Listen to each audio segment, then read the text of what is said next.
ഹരി ഓം. കൽക്കി രൂപികളായിരിക്കുന്ന എല്ലാ നാരായണന്മാർക്കും എൻ്റെ പ്രണാമം. ഞാൻ നിങ്ങളുടെ സ്വന്തം വിഷ്ണുയോഗി ഷീലായ്യപ്പൻ. ഞാൻ മുംബൈയിൽ നിന്നാണ് ലൈവ് ആത്മവിദ്യ പഠിപ്പിക്കുന്നത്. ഇന്ന് നമ്മൾ NSK ആത്മവിദ്യ പാഠത്തിൻ്റെ 12ാമത്തെ ക്ലാസ്സിലാണ്. നാളെ അതിൻ്റെ സമാപന ദിവസമാണ്. അപ്പം ഇന്ന് നമ്മൾ ആത്മവിദ്യയുടെ 12ാമത്തെ പാഠമാണ് പഠിക്കാൻ പോകുന്നത്. അപ്പം നമുക്ക് ആദ്യമായിട്ട് നമ്മുടെ എല്ലാം സൃഷ്ടാവായ നാരായണനെ സ്തുതിക്കാം. ഇന്ന് ഞാൻ ഭാഗവതത്തിനകത്തെ ഏറ്റവും പ്രധാനപ്പെട്ട ഒരു കീർത്തനമാണ് പ്രഹ്ലാദ സ്തുതി. എനിക്ക് ഏറ്റവും ഇഷ്ടമുള്ള കീർത്തനമാണ്. ഒരു ദിവസം 4 തവണയെങ്കിലും ഞാനത് ജപിക്കാറുണ്ട്. അത് ഓർമ്മയായ കാലം തൊട്ട് ജപിക്കുന്നതാണ്. ഈ ഒരു കീർത്തനത്തിന് മൊത്തം 88 വരികളുണ്ട്. ഞാനതെല്ലാം ചൊല്ലാൻ പോകുന്നില്ല, 2 ഭാഗമായിട്ട് ചൊല്ലാം. അപ്പോൾ ആദ്യം പകുതി ചൊല്ലാം, പിന്നെ ലാസ്റ്റിൽ അതിൻ്റെ ബാക്കി ചൊല്ലാമെന്ന് വിചാരിക്കുന്നു. ഭഗവാന്റെ അനുഗ്രഹത്തോടു കൂടി. ഓം നമോ നാരായണ, ഓം നമോ ഭഗവതേ വാസുദേവായ, ഓം നമോ ദേവി വസുന്ധരായ നമഃ. ജയ് വസുധൈവ കുടുംബകം. പ്രഹ്ലാദസ്തുതി. ഭുജിടം ലോകൈകനാഥം നരസിംഹാദ്യ വീരപരാക്രമരതി അഗ്നിനേത്ര ലോകയാപ്തജിഹാമുഹാഗ്നിഭൂതി സുരുവണോയ അഷ്ടഭുജോഷ്മാനന്ദ വിജൻ ഫണം ദുഷ്ടനാശനകനന്ദം നമാമിഹം ഘോരഹൃദയോർ ജനജംഗാബോധം ഭൈരവനാഥ ത്രിലോകഭയങ്കരം ഭൂരീകരണാഞ്ജലതി നമാമിഹം ദൂരീകൃതാകമനിശ നമാമ്യ ലോകവിനാശാമതി സൂക്ഷ്മബിന്ദുൽ സ്ഥൂലം വിരാട്ട ആശശക്തി നമാമി ആകാശഭൂമി സുരോജ്യോതിരാദിമസ്തോകേശ്വരാനന്ദ വിഗ്രഹശാശ്വതം പകാരിവർഗാമുജാവാസഭൂതൻ ലോകാദിനായക വിഷ്ണു നമാമിയ സംസാര സിന്ധു തരംഗാകുലാത്മനാം സാമഹാമോ നാശനം വേദാന്ത വേദ്യ സ്വരൂപം വിധിമുഖ്യ സേവിതാദിമചന്ദ ജനാർദ്ദനം മാധവം മീനസ്വരൂപസുരവിനാശം നാനാവിധമേദ്യ അംബുജായ സ്ഥിതാനന്ദരൂപം ലേവകമേവ്യജ്ഞാനസ്വരൂപം അജ്ഞാനവിനാശം കച്ചവസൂകരവേഷമനാശിന്റെ നിശ്ചലമാസകൽപൂർവം കയാമ്പൂർണം കമലവിലോചനം മായാമയമത് ഘടവനാശനസ്മജ്ജനക വിനാശം നരസിംഹോജ്വൽക്കളേവരം മോഷണം ശാശ്വതം നാരായണം ജഗദാസ്പദ യോഗിനാം പാരായണം പരമാത്മനമംബുജനാഗ നാഗേന്ദ്രപര്യങ്ക ഹാജിൻ മേ നിൻ പാദാബ്ജസേ വസ്തുതേ മീനസ്വരൂപശാന്ത നമസ്തേ മമസ്വാമിൻ പരമാത്മനി നമഃ. നമ്മുടെ ലൈവ് ക്ലാസ്സിലൊന്നും ആരും വന്നിട്ടില്ല. ശശികണ്ണ ഹരിയോം. നമ്മൾ തുടങ്ങിയിട്ടേ ഉള്ളൂ. നമ്മൾ പ്രഹ്ലാദസ്തുതിയാണ് ഇന്ന് ചൊല്ലിയത്. ഞാൻ പറഞ്ഞു 88 വരികളുള്ളതാണ്. അതിൻ്റെ ഏകദേശം ഒരു പകുതി ഭാഗം ഞാൻ ചൊല്ലിയെന്ന് തോന്നുന്നു. ഇനി അതിൻ്റെ പകുതി നമുക്ക് എൻഡിങ്ങിൽ ചൊല്ലാം.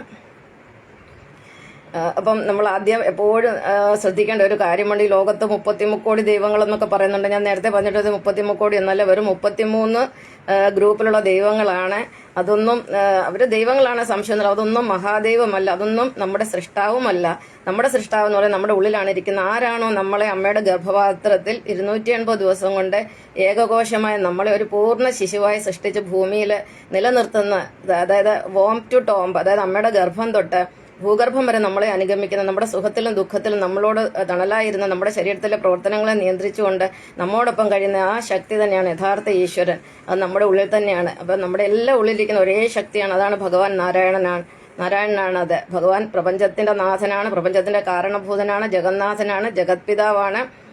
ദ അൾട്ടിമേറ്റ് യൂണിവേഴ്സൽ എനർജിയാണ് ഭഗവാൻ. അപ്പൊ ഇന്ന് നമ്മൾ കഴിഞ്ഞ ദിവസം പഠിച്ചതിന്റെ ബാക്കി 1-2 കാര്യങ്ങൾ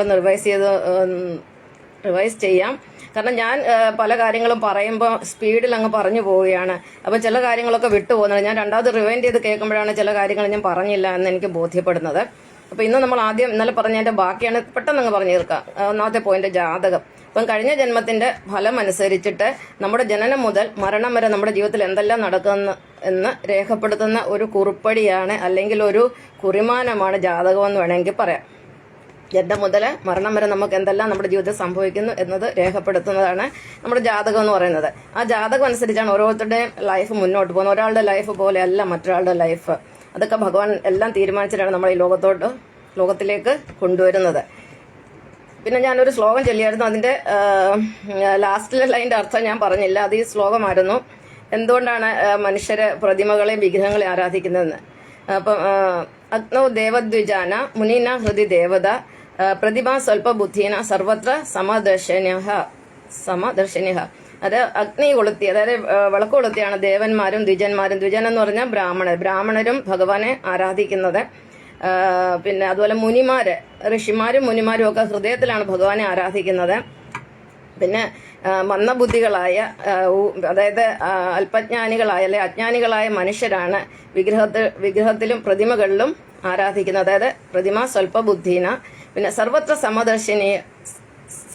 സമദർശിന, അപ്പം ഞാനൊരു സമദർശിയായ യോഗിയാണ്, വിഷ്ണു യോഗിയാണ്. ഞാൻ സകലത്തിലും ഭഗവാനെ കാണുന്നത്, എൻ്റെ ഹൃദയത്തിൽ മാത്രമല്ല സർവ്വചരാചരങ്ങളിലും. ഒരു ഏകകോശമായ അമീബ തൊട്ട് ഏറ്റവും വലിയ തിമിംഗലത്തിലും ആനയിലും വരെ ഭഗവാനെ കാണുന്നു. അതുപോലെ എല്ലാ വൃഷലതാദികളും പക്ഷിമൃഗാദികളിലും പഞ്ചഭൂതങ്ങളിലും സർവ്വചരാചരത്തിലും നാരായണനെ കാണുന്ന ഒരു വ്യക്തിയാണ് ഞാൻ. അതാണ് സർവത്ര സമദർശിന. അത് ഇന്നലെ ഞാൻ ആ ലാസ്റ്റിലെ ലൈൻ്റെ അർത്ഥം പറയാൻ വിട്ടുപോയി. പിന്നെ നമ്മൾ ഇന്നലെ മൂന്നാമത് പഠിച്ചതെന്ന് പറഞ്ഞാൽ മതങ്ങളൊക്കെ എങ്ങനെയാണ് ഉണ്ടാകുന്നത്. ഈ ലോകത്ത് 3 തരം മനുഷ്യരാണെന്ന് പറഞ്ഞാൽ അവർ തന്നെയാണ് 3 തരം ദൈവങ്ങൾ. ഈ 3 തരം ദൈവങ്ങൾക്കും എന്താണ് 3 തരം പിന്നെ മതങ്ങളുണ്ട്. ഓരോ ദൈവത്തിനും ഓരോ മതമാണ്. നമുക്കറിയാം പ്രപഞ്ചനാഥനായ നമ്മുടെ സൃഷ്ടാവായ നാരായണ 3ആയിട്ടായിരിക്കും, ഓകാരമായ ഒരു 3ആയി പിരിഞ്ഞുടനെ. അപ്പം ഒന്നാമത് വിഷ്ണു ഭഗവാന്റെ മതമാണ്. ശരിക്കും പറഞ്ഞാൽ നിങ്ങൾ വിശ്വസിക്കത്തില്ല, പക്ഷെ സത്യം അതാണ്. ക്രിസ്തുമതം എന്ന് പറയുന്നത് വിഷ്ണു ഭഗവാന്റെ മതമാണ്. പിന്നെ ഹിന്ദുമതം എന്ന് പറയുന്നത് ബ്രഹ്മാവിന്റെ മതമാണ്. ഹിന്ദുമതക്കാരെല്ലാം പറയും ബ്രഹ്മാവ സൃഷ്ടാവെന്ന്, ശരിയല്ലേ?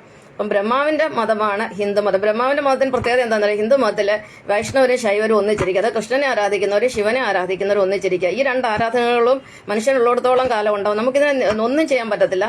പക്ഷെ നമുക്ക് ഈ അനാചാരങ്ങളെയൊക്കെ നിയന്ത്രിക്കാൻ, ദുരാചാരങ്ങളെ ആഭിചാരങ്ങളൊക്കെ നിയന്ത്രിക്കാൻ സാധിക്കാം. പക്ഷെ എന്നും ഈ ലോകമുള്ളിടത്തോളം കാലം വിഷ്ണുശക്തിയും ശിവശക്തിയും ഉണ്ടായിരിക്കും. കാരണം വിഷ്ണുശക്തി എന്ന് പറയുന്ന ജനനമാണ്, ശിവശക്തി എന്ന് പറയുന്ന മരണമാണ്.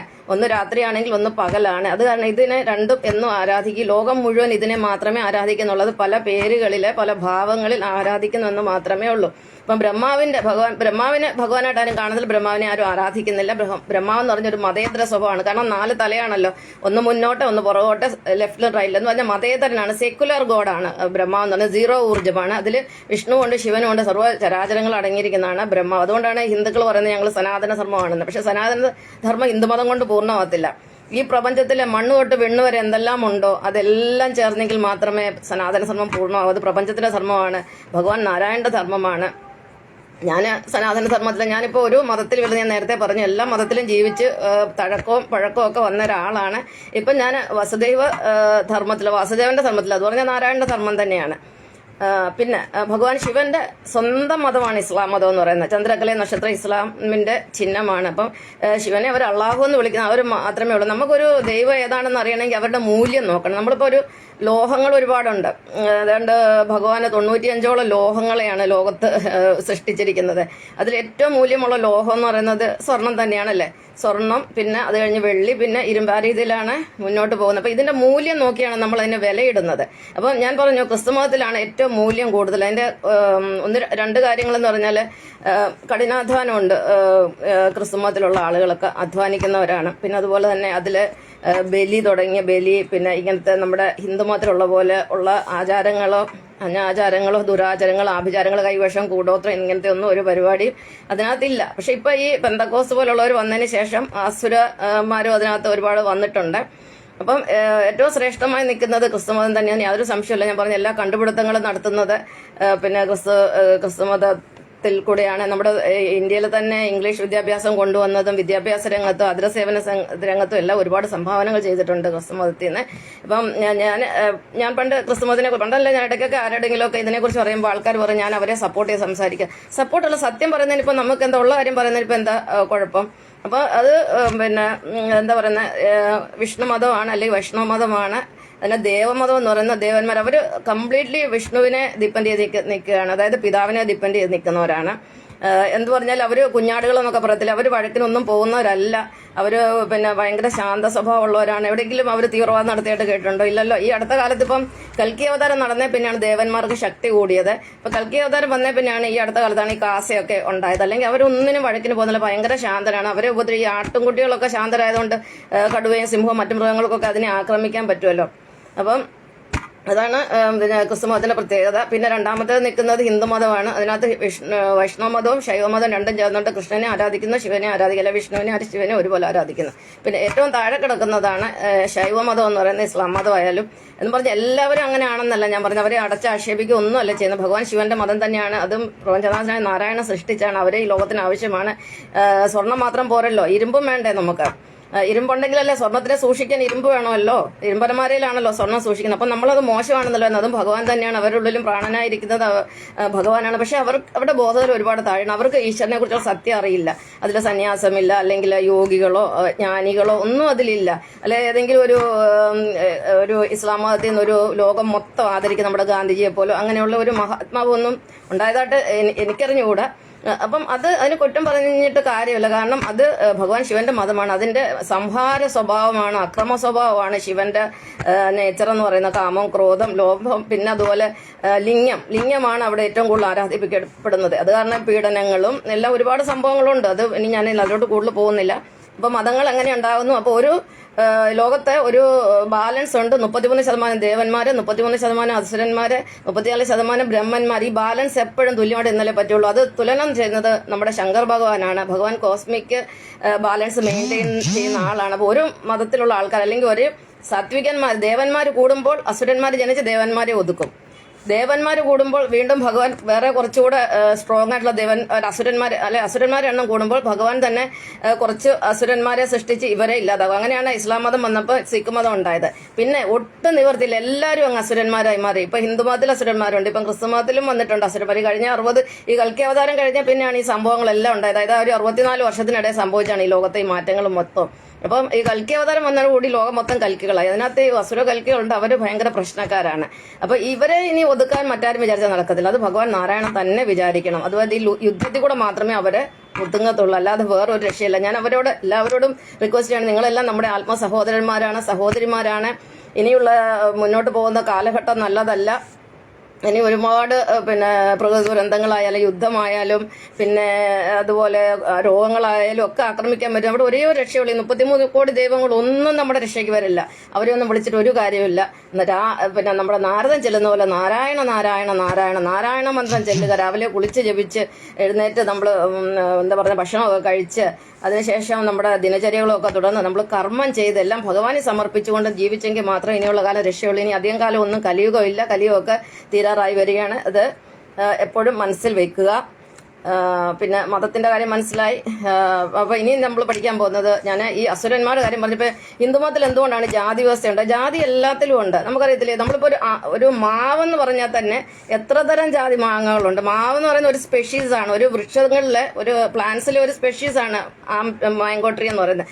അതിൽ തന്നെ ആയിരക്കണക്കിന് ജാതിയാണ്. ഒരു പക്ഷികളെ എടുത്താൽ അതിനകത്ത് ആയിരക്കണക്കിന് ജാതി. ആ ജാതികൾ അതുപോലെ തന്നെയാണ് നമ്മുടെ എല്ലാ മതത്തിലും ജാതിയുണ്ട്, എല്ലാത്തിലും ഉണ്ട്. ഒരേ അഭിപ്രായമുള്ളവർ ഒന്നിച്ചു കൂടുന്നതാണ് ജാതി. ഇപ്പൊ രാഷ്ട്രീയത്തിൽ തന്നെ ജാതിയില്ല. രാഷ്ട്രീയത്തിൽ ഒരേ അഭിപ്രായം ഉള്ളവർ ഒന്നിച്ചു കൂടും, പിന്നീട് അഭിപ്രായ വ്യത്യാസം ഉണ്ടാകും, പാർട്ടി പിരിയും തോറും വളരും തോറും പിളരും എന്നൊക്കെ പറയുന്ന പോലെ അതേ സ്ഥിതിയാണ് മതങ്ങളിൽ. മതവും ഈ രാഷ്ട്രീയവും തമ്മിൽ വലിയ വ്യത്യാസമൊന്നുമില്ല, എല്ലാം ഒന്ന് തന്നെയാണ്. ഇവിടെ ദൈവാരാധന ഇല്ല എന്നുള്ളതേ ഉള്ളൂ.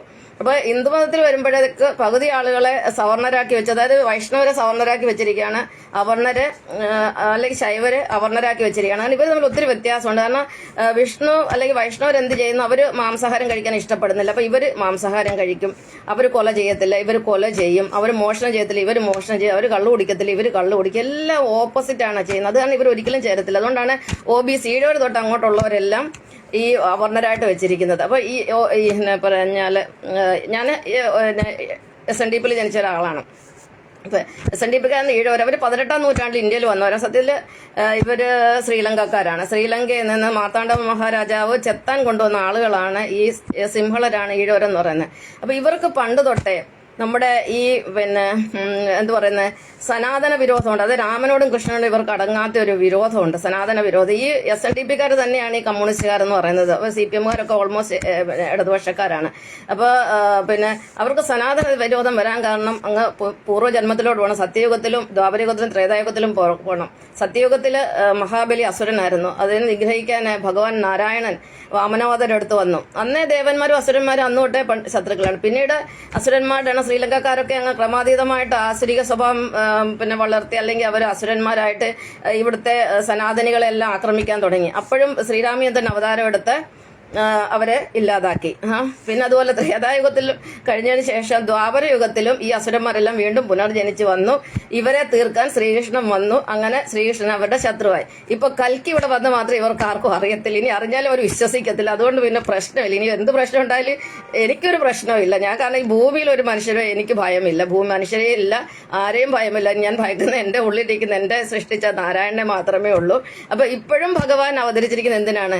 അസുരന്മാരുടെ അഹങ്കാരം തീർക്കുക, ഈ അധർമ്മികളെ ഇല്ലാതാക്കണം. അല്ലെങ്കിൽ ഒന്നുകിൽ അവർ നേരായി നല്ല വഴിക്ക് വരിക, ഇല്ലെങ്കിൽ അവർ നശിക്കാൻ സർവനാശത്തിന് തയ്യാറെടുക്കുക. ശ്രീകൃഷ്ണ ഭഗവാൻ ഒരു ചാൻസ് കൊടുത്തല്ലോ കൗരവർക്ക്, ഓർമ്മയുണ്ടല്ലോ.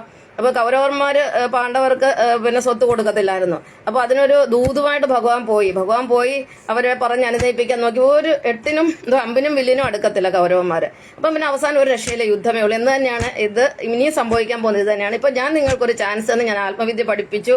നമ്മളെല്ലാവരും ഒന്നാണെന്നും നമ്മളെ സൃഷ്ടിച്ച പിതാവ് നാരായണനാണെന്നും നമ്മൾ ഭൂമിദേവി അമ്മയുടെ മക്കളാണെന്നും നമ്മളെല്ലാം ഒരേ ആത്മസഹോദരന്മാരാണ്. നമ്മൾ എന്താ പറയുന്നത്, ചിന്തകളിലൊക്കെയാണ് വ്യത്യാസമുള്ളത്, സ്വഭാവത്തിലാണ് വ്യത്യാസമുള്ളത്. അപ്പൊ നമുക്ക് എന്ത് പ്രശ്നം വന്നാലും നമ്മൾ നന്മയിലേക്ക് വരിക. നമ്മുടെ തിന്മ ഉള്ള സ്വഭാവങ്ങൾ, പാപ സ്വഭാവങ്ങളായ ബലാത്സംഗം, പിന്നെ എന്താ പറയുന്ന അടിച്ചുമാറ്റല്, കുറ്റം പറച്ചില്, ഇങ്ങനെ ഒരുപാട് കാര്യങ്ങളുണ്ടല്ലോ. പിന്നെ മാതാപിതാക്കളെ പരിത്യജിക്കുക, അവരെ കൊല്ലുക, പെങ്ങളെ കൊല്ലുക, മക്കളെ ഭോഗിക്കുക, പെങ്ങളെ ഭോഗിക്കുക, അങ്ങനെ ആസുരിക സ്വഭാവം എല്ലാം വിട്ടിട്ട് നല്ല മര്യാദ രാമന്മാരായിട്ട് മാറിക്കഴിഞ്ഞാൽ ഇവർക്കൊന്നും സംഭവിക്കില്ല. പക്ഷെ അവർ മാറുമെന്നുള്ള കാര്യത്തിൽ എനിക്ക് യാതൊരു ഗ്യാരണ്ടില്ല. ഞാൻ പ്രതീക്ഷിക്കുന്നില്ല. കാരണം ഈ കള്ളുകൂടി, ഈ മയക്കുമരുന്നും കഞ്ചാവടി ഇതെല്ലാം മാറി സാത്വിക ഭാവത്തിലേക്ക് വന്നു കഴിഞ്ഞാൽ ഇവർക്ക് രക്ഷയുണ്ട്. ഇല്ലെങ്കിൽ ഇവർക്ക് രക്ഷയേ ഇല്ല. അടിച്ചുമാറ്റൽ വിദഗ്ധരാണ് ഇവര്. അപ്പം ശ്രീലങ്കയിൽ നിന്ന് വന്ന ആളുകളാണ് SNDPക്കാർ. അപ്പൊ ഇവർക്ക് പണ്ട് തൊട്ടേ സനാതന വിരോധമുണ്ട്. അതാണ് ഈ സംഘി വിരോധം എന്ന് പറഞ്ഞാൽ, മറ്റൊന്നുമല്ല. കാരണം ശ്രീരാമനെയും ശ്രീകൃഷ്ണനെയും, അതായത് വിഷ്ണുവിനെ ആരാധിക്കുന്നവരാണ് പൊതുവെ സംഘികൾ എന്ന് പറയുന്നത്. അതായത് ദേവന്മാരാണ് ഈ സംഘികൾ എന്ന് പറയുന്നത്. അപ്പൊ ഇവർക്ക് വിരുദ്ധമായിട്ട് അസുരന്മാരാണ്, അല്ലെ സനാതന വിരോധികളായി നിൽക്കുന്ന അസുരന്മാരാണ്. അതിൽ തുടങ്ങുന്ന ഇത് SNDP തൊട്ടാണ് തുടങ്ങുന്നത്. അതായത് അവർണരെ തൊട്ടാണ്. കാരണം അവരെല്ലാം ശിവഭക്തരാണ്. ഇപ്പൊ SNDPക്കാർ നോക്കിക്കഴിഞ്ഞാൽ അവർ ഓൾമോസ്റ്റ് ശിവനെയാണ് ആരാധിക്കുക. കാരണം ശ്രീനാരായണ ഗുരു പ്രതിഷ്ഠിച്ചതൊക്കെ ശിവക്ഷേത്രങ്ങളാണ്. എനിക്കും ഇതിനെക്കുറിച്ചൊന്നും അറിയത്തില്ല. എന്റെ മൂന്നാമത്തെ ഗുരുവാണ് ശ്രീനാരായണ ഗുരു. എനിക്ക് മൊത്തം 13 ഗുരുക്കന്മാരുള്ളതിൽ ഒന്നാമത്തെ ഗുരു മുത്തശ്ശനാണ്, 2 മുത്തശ്ശിയാണ്, മൂന്നാമത്തെ ശ്രീനാരായണ ഗുരുവാണ്, 4ാമത്തേത് ശ്രീകൃഷ്ണനെ ശ്രീരാമൻ, അത് കഴിഞ്ഞ പിന്നെ യേശുക്രിസ്തുവാണ് എന്റെ ഗുരു. എല്ലാ ദൈവങ്ങളും എല്ലാ ഗുരുക്കന്മാരും എനിക്ക് ഗുരു തന്നെയാണ്. അപ്പൊ അങ്ങനെയാണ് ശ്രീനാരായണ ഗുരു. സത്യത്തിൽ ശ്രീനാരായണ ഗുരു ആരാണ്? അദ്ദേഹം അസുരന്മാരുടെ ഗുരുവാണ് ശുക്രാചാര്യര്. ശുക്രാചാര്യരാണ് ശ്രീനാരായണ ഗുരുവായിട്ട് പുനർജനിച്ച് വന്നത്. ഇതൊന്നും പറഞ്ഞാൽ ആരും വിശ്വസിക്കത്തില്ല. എന്നെ വേണേൽ ചീത്ത പറയും, എനിക്കൊരു പ്രശ്നമില്ല. നിങ്ങൾ എന്നെ ചീത്ത പറയുന്നത്, നിങ്ങളെ ചീത്ത പറയുന്നത്, ഭഗവാനെ ചീത്ത പറയുന്നത് ഒന്ന് തന്നെയാണ്. നമ്മളെല്ലാം ഒന്ന് തന്നെ. അതുകൊണ്ട് എന്നെ ചീത്ത പറഞ്ഞിട്ട് ഒരു കാര്യമില്ല.